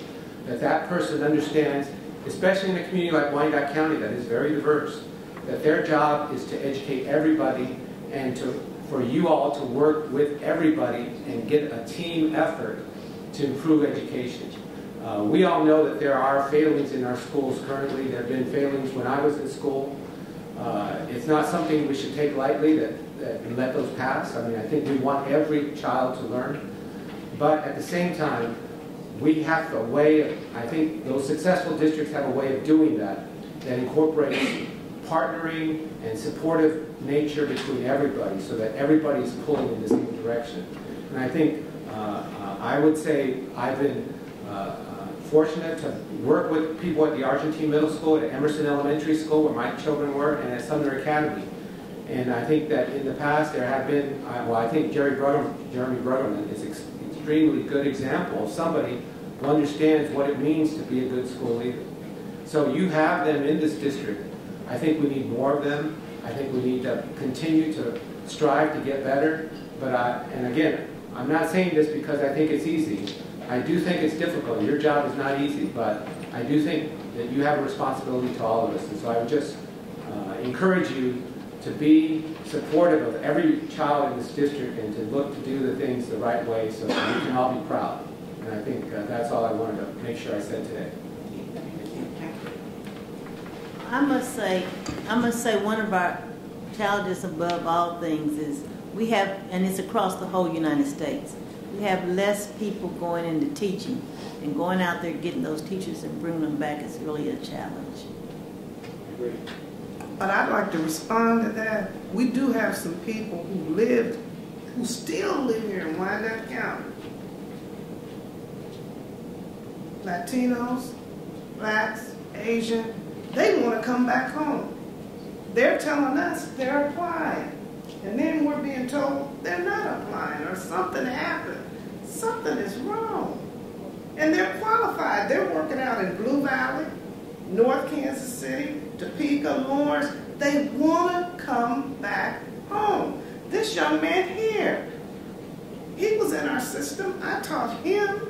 Now, I don't know all of his credentials, but they want to come back.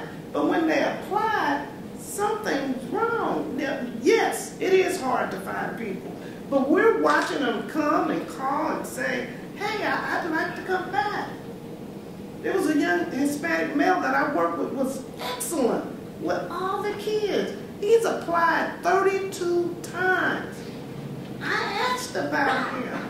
He was here. He went to Missouri. Now he wants to come back. His wife was here. She left. And we're just trying to figure out, well, what's going on?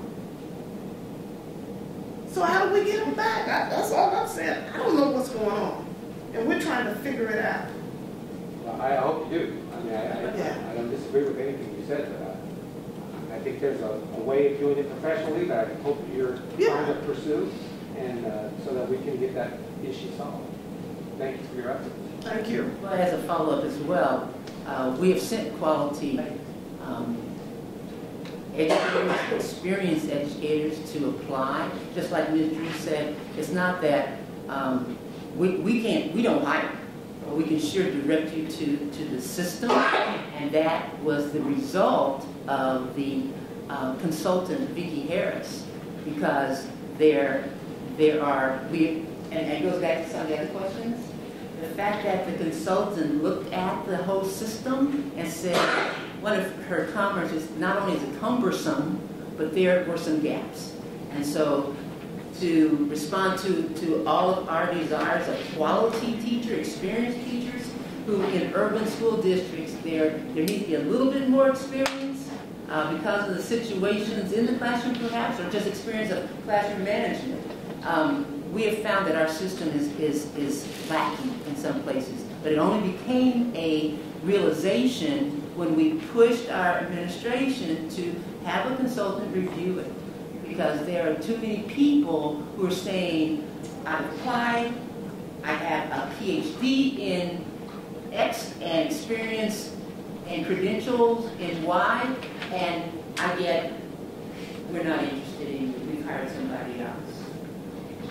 But we're all on the same page. Yeah, we are. I think we should figure out that, but in the process, you shouldn't destroy another part. I mean, I think it has to be part of everybody working together to solve that concern. Well, I'm sorry, I missed what part are we destroying?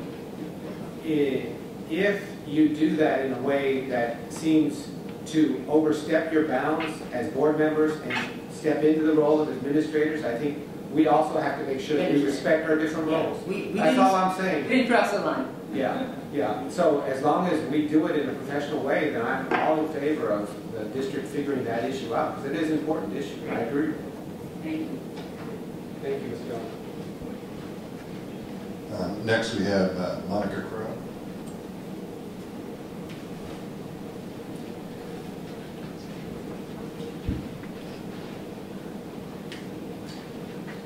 Hello, board members. Hello. My name is Monica Crow. I'm a parent first and foremost. I'm a community member. I'm also a board member on other organizations, including the Governor's Council on Education, as well as a couple of other entities here in Wyandotte County. And I also am currently serving the second year of my 2-year Kansas PTA president. I've been to 3, well, this is my 4th of the 5 listening tours that I believe you've had. And I've heard a lot of good feedback and dialogue back and forth. But one thing I keep hearing mention of is the vision of this board, but I've never heard what that vision is. And I was just wondering, because I mean, it's even been mentioned 3 times today, the vision of this board. Could you enlighten us as to what that vision is? Please. Thank you. Well, I'll start off.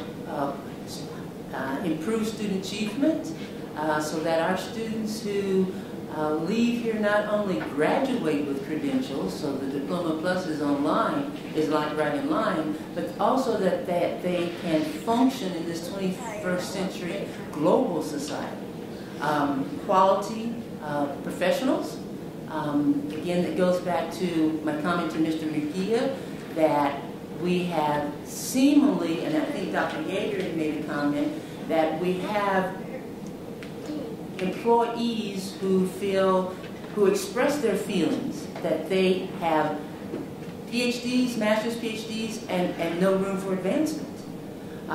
Also, we've been working to look at budget items to increase the number of social workers, child psychologists, counselors, as well as security guards in addition to our law enforcement, so that the learning environment is conducive to not only teaching but learning, but that as well, I think, I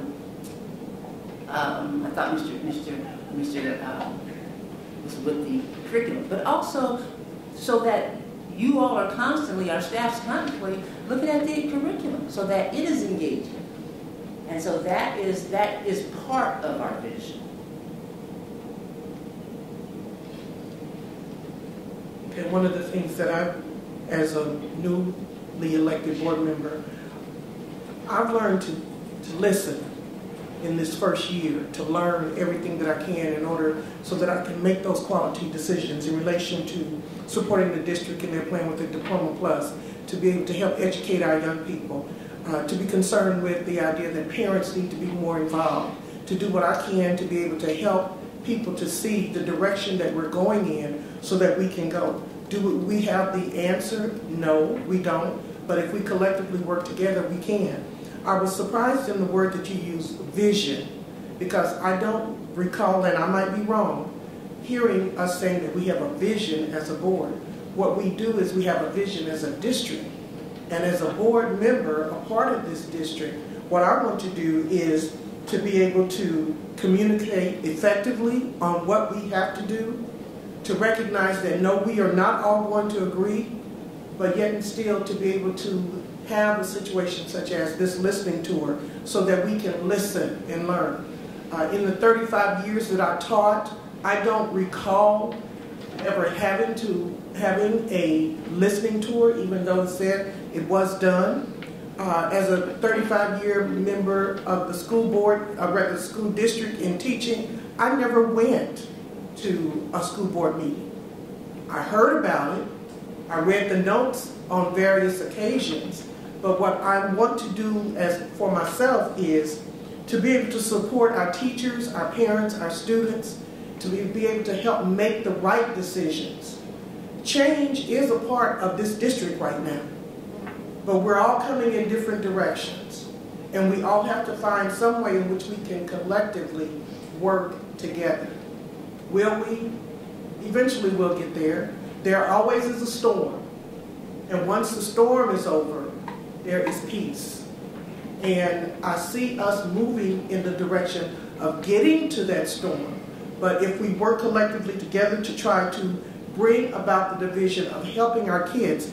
Someone mentioned that Gloria Willis's focus was on do it for the kids. And for me personally, I have grasped onto that. What I'm trying to do is to do the best I can for the kids of the Kansas City, Kansas School District. Am I going to make the right decisions? Not always.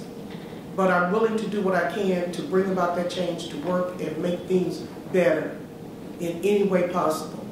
And a lot of times I've spoken with my mom about this and the struggles that I have within about listening and hearing the various conversations. And she just told me to just do the best you can. That's all you can do. And if you do that with the right spirit and the right mind, things will work out. So that's what I'm about. Doing what I can for the kids to bring about change. And again, I don't have all the answers, but I'm willing to do what I can to learn this first year, to do what I can, and then add to it to make it even better.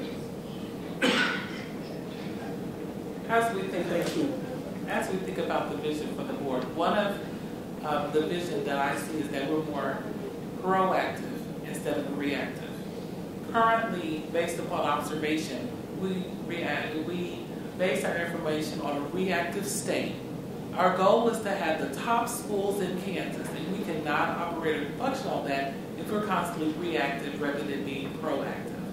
So my goal as a board member and vision is that we truly live up to the value and mission of what we say. Let our walk be our walk and our talk be our talk. We can no longer expect to have a base standard level for our students if we want to be the top school district in this state. We have to bring those same standards of quality that we expect for our teachers to our students. Our teachers, we need to have the expectations that when they look at our children, they expect the best. Parents send their kids to us, to our school district, the best that they have.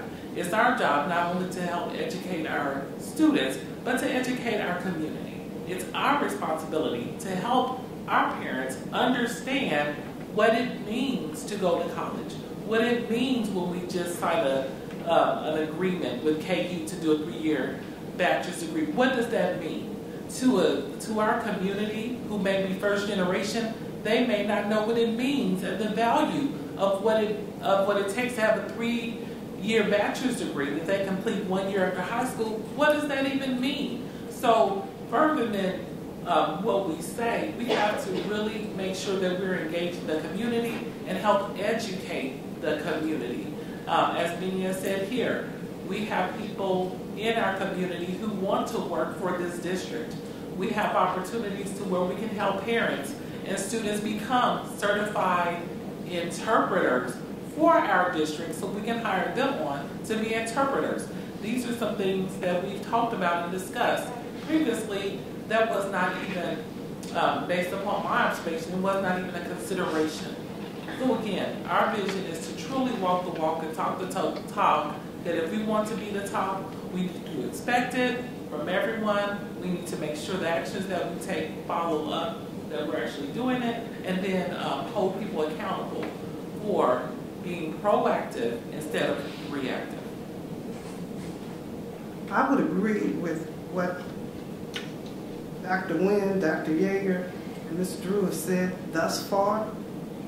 Dr. Lane did say, and I was there at that convocation, saying that we want our school to be a top 10 school. And I remember people laughing and snickering, but I thought it was an awesome goal. And we need to work toward that to get it done. And that involves some change. We've done some good things, but I would hope everyone would agree we can do even better. And if we stop and try to work together, it sure would make a difference. Now, we've gotten a lot of flack. I don't remember this coming to some of the other boards. And we're a different kind of board because people asked us, and I thought it was an unusual request. Well, when you get on there, will you rubber stamp everything? Just go along to get along? Will you ask questions? Will you investigate? Will you really work for our interests? And I thought, well, what do you mean? They said, no. In the past, they just kind of go along. And there's nothing wrong with going along to a certain degree, but you got to make sure you're doing something. And that's what we're trying to do. We want to make our district in the top 10. We can do it. We just all have to be willing to work together. In addition to what everyone has said, one of our core responsibilities is to ensure financial responsibility. And what that entails is that the review of expenditures and how money is spent. A lot of the programs that are in place, we have to ensure that there is a cost justification for those programs, because if you're spending monies to programs that really don't justify that expenditure, what you're doing is you're sacrificing future programs that can be beneficial. So in addition to what everybody else up here has said, the core responsibility is how are we spending our money? Where's our money coming? How is our money? We know we understand the source of the funds, but how is the money being spent? Because when we look at programs, we need to look at programs that can kind of create a link between the schools and the parents. That's a major responsibility. And if we don't have, and there's probably monies that we're spending on things that we shouldn't spend it on, that we can use in a more beneficial and effective manner. So that's what we do. We look at it. So our part of us looking at it is really having the reporting process in place where we can understand the data that we get. We need to understand how that is, we look at the budget. We need to make sure the budget makes sense to us. And so right now I'm trying to personally, I'm talking to the CFO about making sure that the budget is understandable. Because right now I see a bunch of numbers, but we need to have more detail, and we need to be able to understand how that money is actually flowing. you talk about a vision. I've been involved in this district since my first child began kindergarten as a volunteer in the elementary schools, middle, high school, and on the district level. Are we where we need to go? No. We've come a long, long way. It has not always been easy. We've had a lot of challenges, but we've stood up to them and overcome them. We have more challenges down the road. Our district is so much better than it was 30 years ago, and we continue to move. We have things that need to be addressed, yes.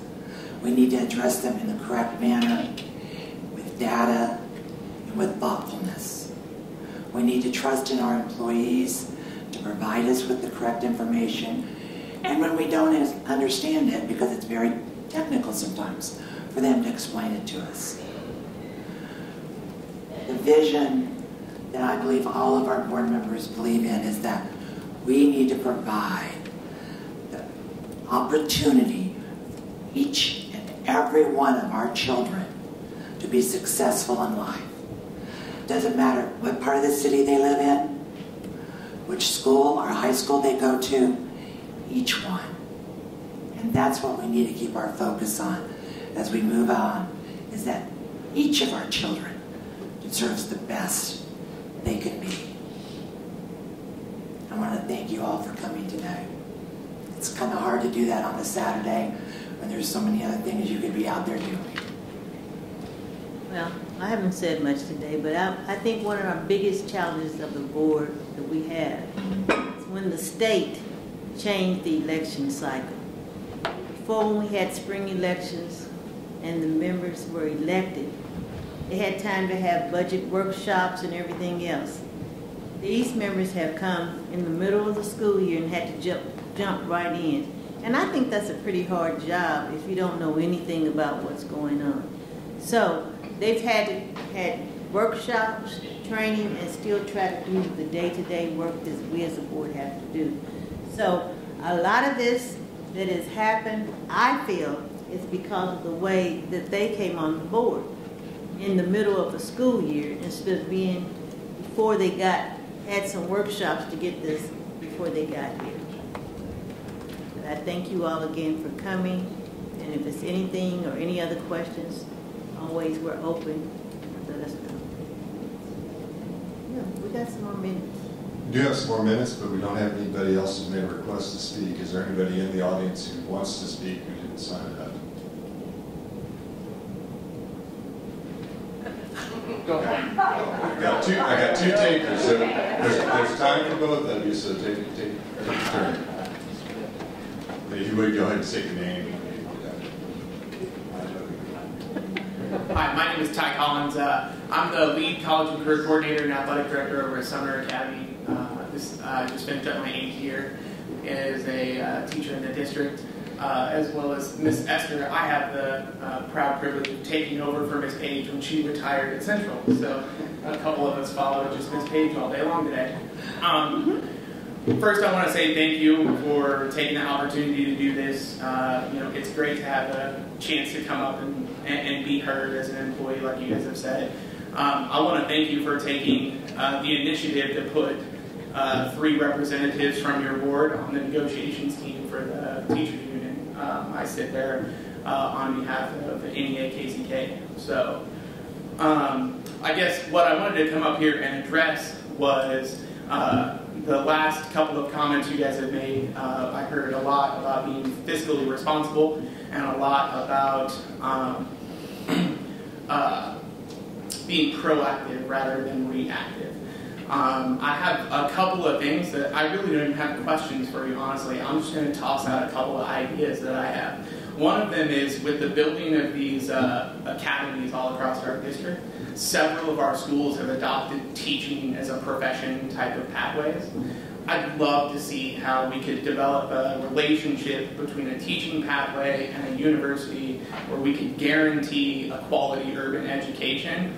And we have high enough turnover rates where we could guarantee a number of those kids a position after they complete that 4-year degree.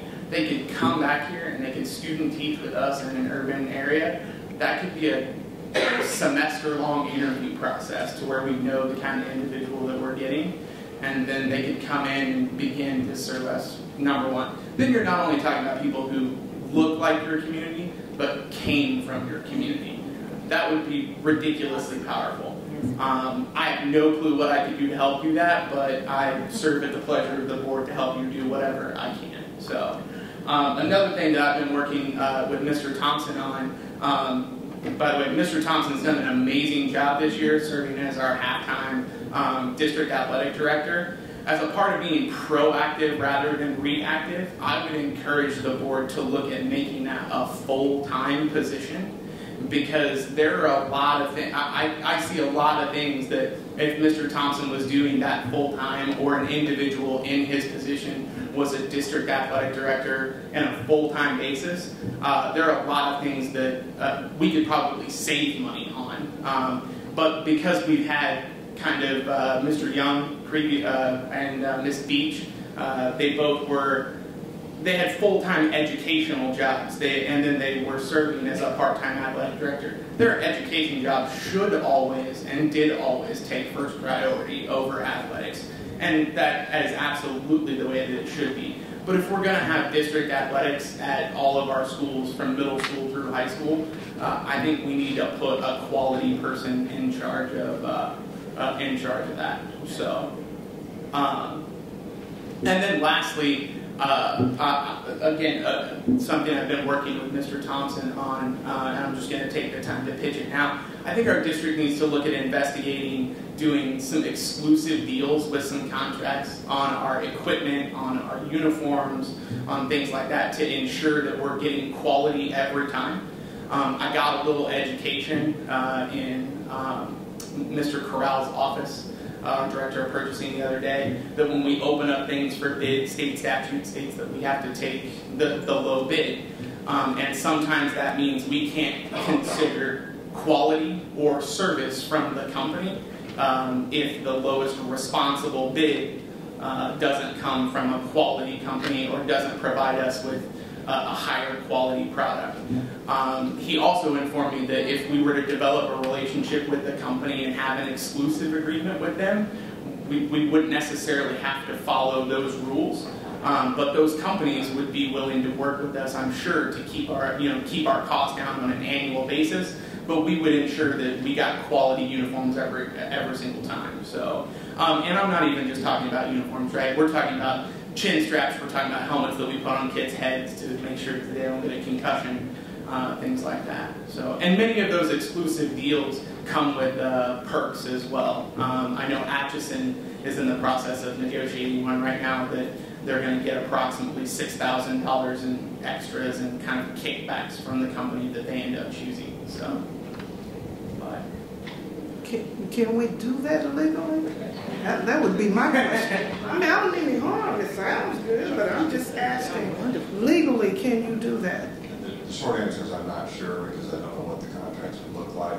We do have to competitively bid goods, which would include things like helmets, chin straps, things of that nature.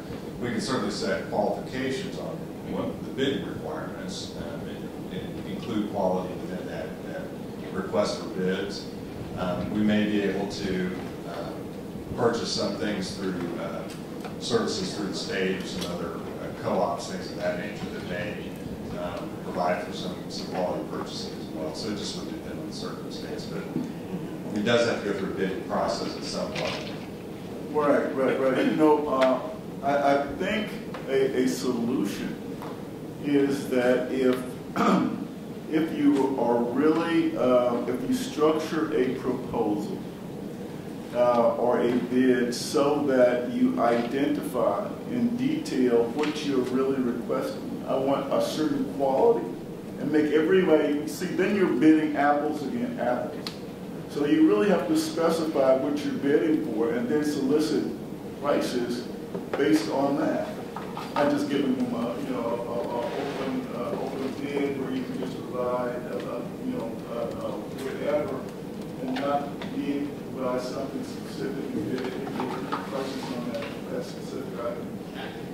Absolutely, and like I said, I'm going to admit, right, I'm a social studies teacher turned college and career coordinator. I'm not going to be an expert, Greg knows more about the law and his little pinky than I ever will pretend to, so, but I kind of want to throw that out there, right, like we want to be top 10, not in the not urban district in the nation, but in the nation. Olathe has signed, exclusive deals with BSN Sports. Shawnee Mission has signed exclusive deals with, Neal Brothers Sports. Kansas City, Missouri has an exclusive deal to outfit all their teams in Nike with BSN Sports. So, it's just something I want to encourage. With some of our kids, the last time they're going to play a sport is when they're in high school.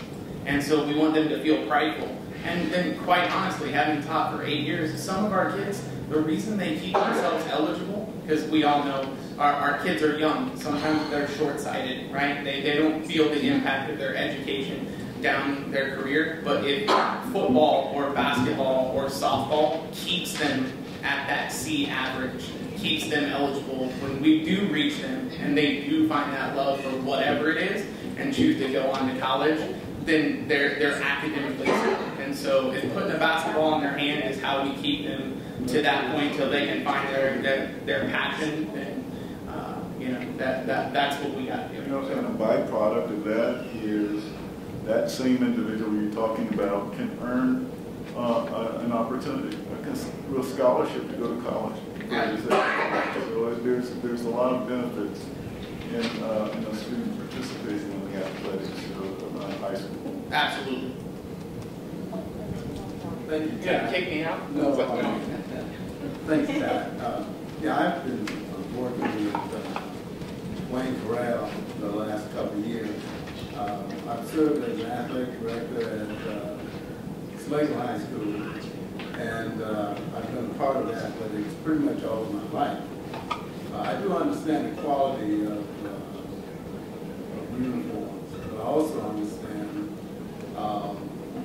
the work of putting out bids and also putting together qualities that those that join in on the bids, they have an opportunity to give us the best quality uniform that we can purchase.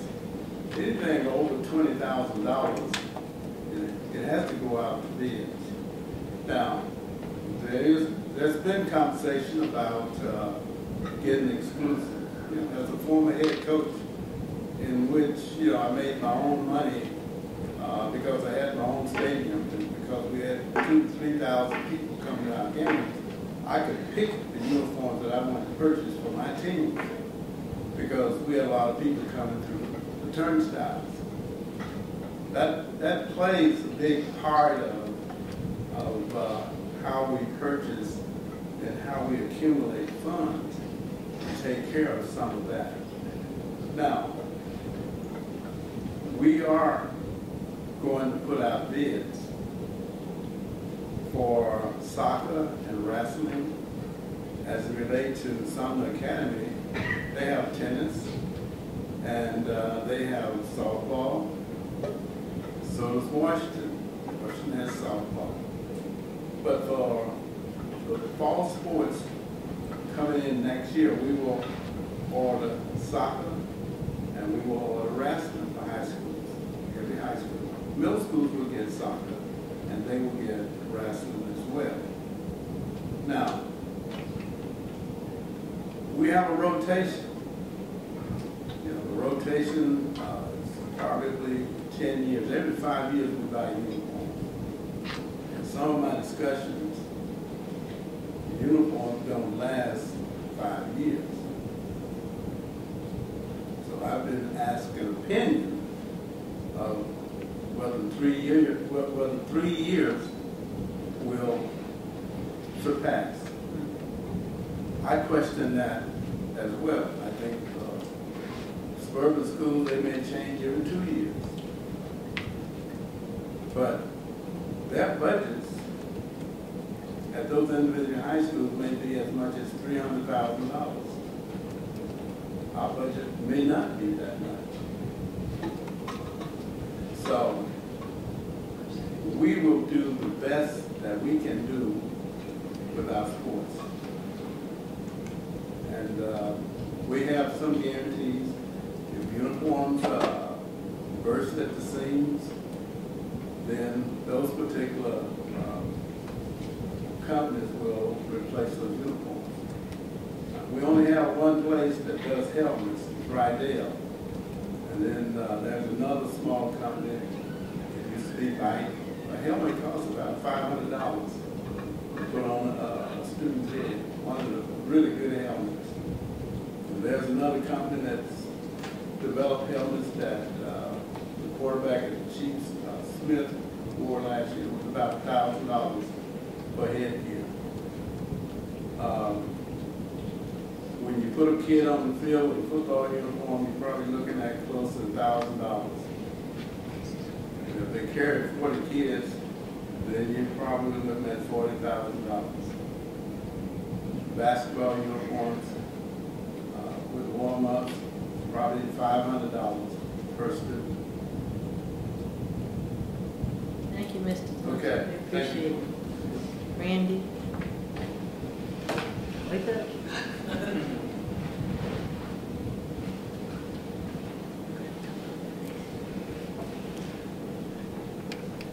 Good afternoon, board. Thank you for your time, and sorry for being overtime. And Ms. Jones. My name is Randy Lopez. I'm a community resident that lived in KCK all my life. Graduate of Sumner Academy.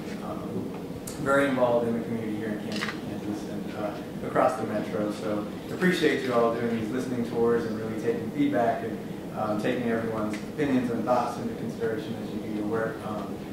And also very appreciative of you serving on the board and all you're doing for our schools and for our community and for our district. I know it's a lot of work, a lot of responsibility, and a lot of eyes on you at all times, and so I don't envy you. But I'm very appreciative of the work that you all are doing for our students. I wasn't really planning to speak today, really just wanted to kind of listen in on a lot of the comments, but since we have a couple of minutes, and I'll try to be brief since we're already over time, and I don't want to hold people from whatever y'all have for the rest of the day. Just a couple of quick thoughts and observations. Just want to touch on, again, I think an important piece that's been touched on today is around diversity and our diverse schools, right? With about 50% of our students being Hispanic, Latino, I think is very important for us and a very big asset for our school district as a whole, and very reflective of a very diverse Wyandotte County that we live in, right? Over 70 languages spoken in our schools, I think is a huge asset for our schools as well. And so I just think that that's something that our district and that our board should continue to seek opportunities on how we use those strengths to continue to improve our schools and our community and our students' education as a whole. I think there's a lot of asset within all of that, and I think we need to really make sure that we're valuing everything that comes along with that, including making sure that, as you said, we have teachers in the classroom who look like us, who talk like us, all of us, right? All of our students, African American, black, brown, white, whoever, making sure that we're reflected in the classroom, and not just in the classroom, but at the administrative level as well, to make sure that we have leadership within the district level that look like us, that talk like us, that sound like us, that come from where we come from as well. I think is hugely important as well. And then at the school board level, now I'm not saying that I want to kick anybody off the school board. Y'all were elected by the people for reasons that you deserve to be on the board. But with no Latino representation on the school board, I am worried. And I do think that it's that it is something that we are missing out on at the board level. If you don't have a voice from the Latino community, and I'm not saying that you all don't know the Latino community or don't know what's happening in the Latino community, but I think it's important to make sure that you're reaching out and that you're talking with our community as well to understand the unique challenges or unique opportunities that our community faces, especially in this political and societal climate that we're in now, where families are being torn apart every day, where our kids are afraid to come to school, or parents are afraid to bring them to school because they may get deported, or for whatever reasons. I think it's even more so important that you as a board make sure that you're listening. This is part of it today, absolutely, but to make sure that you're reaching out into communities that are afraid to come out and making sure that you're listening to their voices if they're not represented on the school board level. So I would just, I know you're doing that, but I just want to make sure that that's something that continues to be important to you, because it's important to me, and it's important to many people in our community, and the community that I work with a lot. Just in terms of the diversity piece of it, 2 weeks ago I was able to attend a scholarship reception where we awarded 303 scholarships to local Latino students from across the metro area, many of them coming from the KCK school district. Over 70% of them are first-generation college students, which is amazing. And I think that's very reflective of the students that we're serving currently as well. So I would, again, just want to make sure that that's a point that the board values and takes into consideration in all of your decisions. And again, not just, I don't want to just push for Latino issues or Latino students. I think all of our students need to be served equitably, not just equally, but equitably. So in all of our decisions, to have an equity lens in what we do, right? Because that's important too. And to make sure that we're serving them the best that we can. And I hear that, and I hear that from you all today, and I appreciate that. So, so thank you for that. But just making sure that we're serving all of our students in a very equitable manner. To the point today, just a couple of, again, observations. I do want to say that you're absolutely right. We have every right, the board has every right to question and to call on folks within the district and to question and to ask questions. I mean, that's your role, right? And that's what you were elected on the board for. And that's great. But I do think that there are ways, and I haven't seen a lot of the previous school board meetings and watched videos or whatnot, but you know, if there is an issue in terms of how it's presented, I do think there are ways where you can make questions and you can look at issues internally and externally in a very professional and respectable way where people don't take it personally. And so I think that's very important in your positions, especially to make sure that when you're questioning, that it comes from a good place, and it comes from a place for the students, and that there are no personal agendas in any of this. And I think that that's something that we all must remember as well. And when you do, because you have all eyes on you at all times, when you are questioned as a board member, or when you do get questions from the audience or a community, or even from each other, don't take it personally, and let's not get defensive about everything. And I think if we could do that, then that would go a long way in how we communicate and how we interact with our community, and how you interact with each other, and how you interact with staff at the district level. And maybe that would take down some of the distrust that is existing currently within the administration and the board and the community and the students and the families. Because a lot of that exists right now for whatever reason. Many reasons. And not just you because of the board, but for many reasons. But if we all interacted in a more civically respectful way towards each other, then I think that would go a long way. And so I don't, and whenever I heard people asking questions, I don't think of a personal attack on any one person or the board as a whole.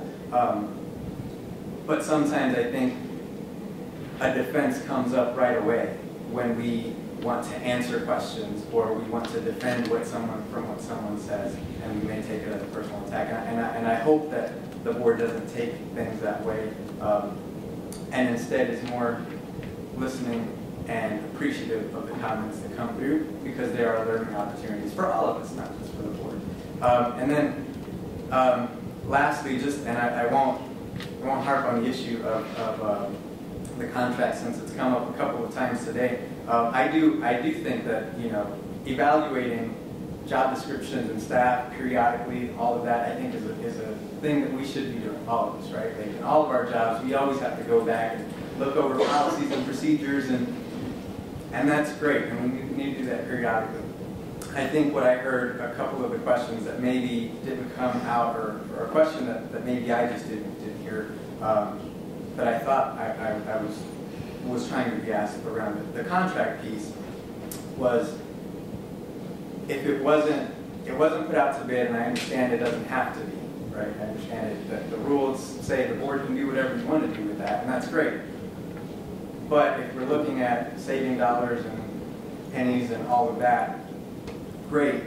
a way to do that would have been to put it out to bid. I understand you don't have to, and it's common practice that the board can contract with whoever. I get that, but common practice doesn't always translate to best practice. And if best practice is to put it out to bid to get the best possible bid, the best work for the lowest cost, maybe it would have come out to the same. Whatever, I don't know. But maybe that's, I think that's the question that was being asked of the board around the contract and whether it was being put out to bid. So anyways, that's just a few points, but again, I appreciate everything that you all do, and again, I really appreciate, the biggest piece for me is just making sure that decisions that are made in a very equitable way, taking all of our students into consideration and valuing the diversity that all of us bring into this room and that all of our families bring. And again, when we don't know, because we don't know everything, right? And when we don't have representation at the board, making sure that we're finding ways to pull that representation in. So I thank you for your time, and I thank you for all you do, and looking forward to continuing to work with you all. Thank you, Ms. Jones. Thank you. Before you leave, I'd like to again thank you. And the equity piece is so important, as well as the time, the state of the times in Kansas.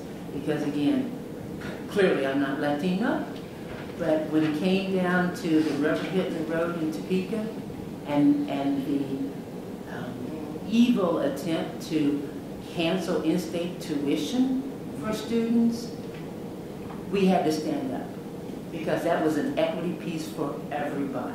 But the tone is still there, and the fear is still there. And that is what was relayed to me this morning, that families are afraid to question, complain, and the lady said, how can you help me? It's summertime, but these students are still traumatized. And they're traumatized by what happened in Honduras. And that's just one. You don't have to be from Honduras. You can be right here. So we're very cognizant of that. And clearly, I'm not Latino. But when it came to the issue of equity for all students, no matter what color they were, we knew we had to stand up. And I think that's great, and I appreciate that. And again, it's equity for all students. It was the right thing to do. It's the right thing to do. So I appreciate that. Thank you all. All these 22,000 are our babies. That's right. We're here for them. I appreciate it. Thank you for your time.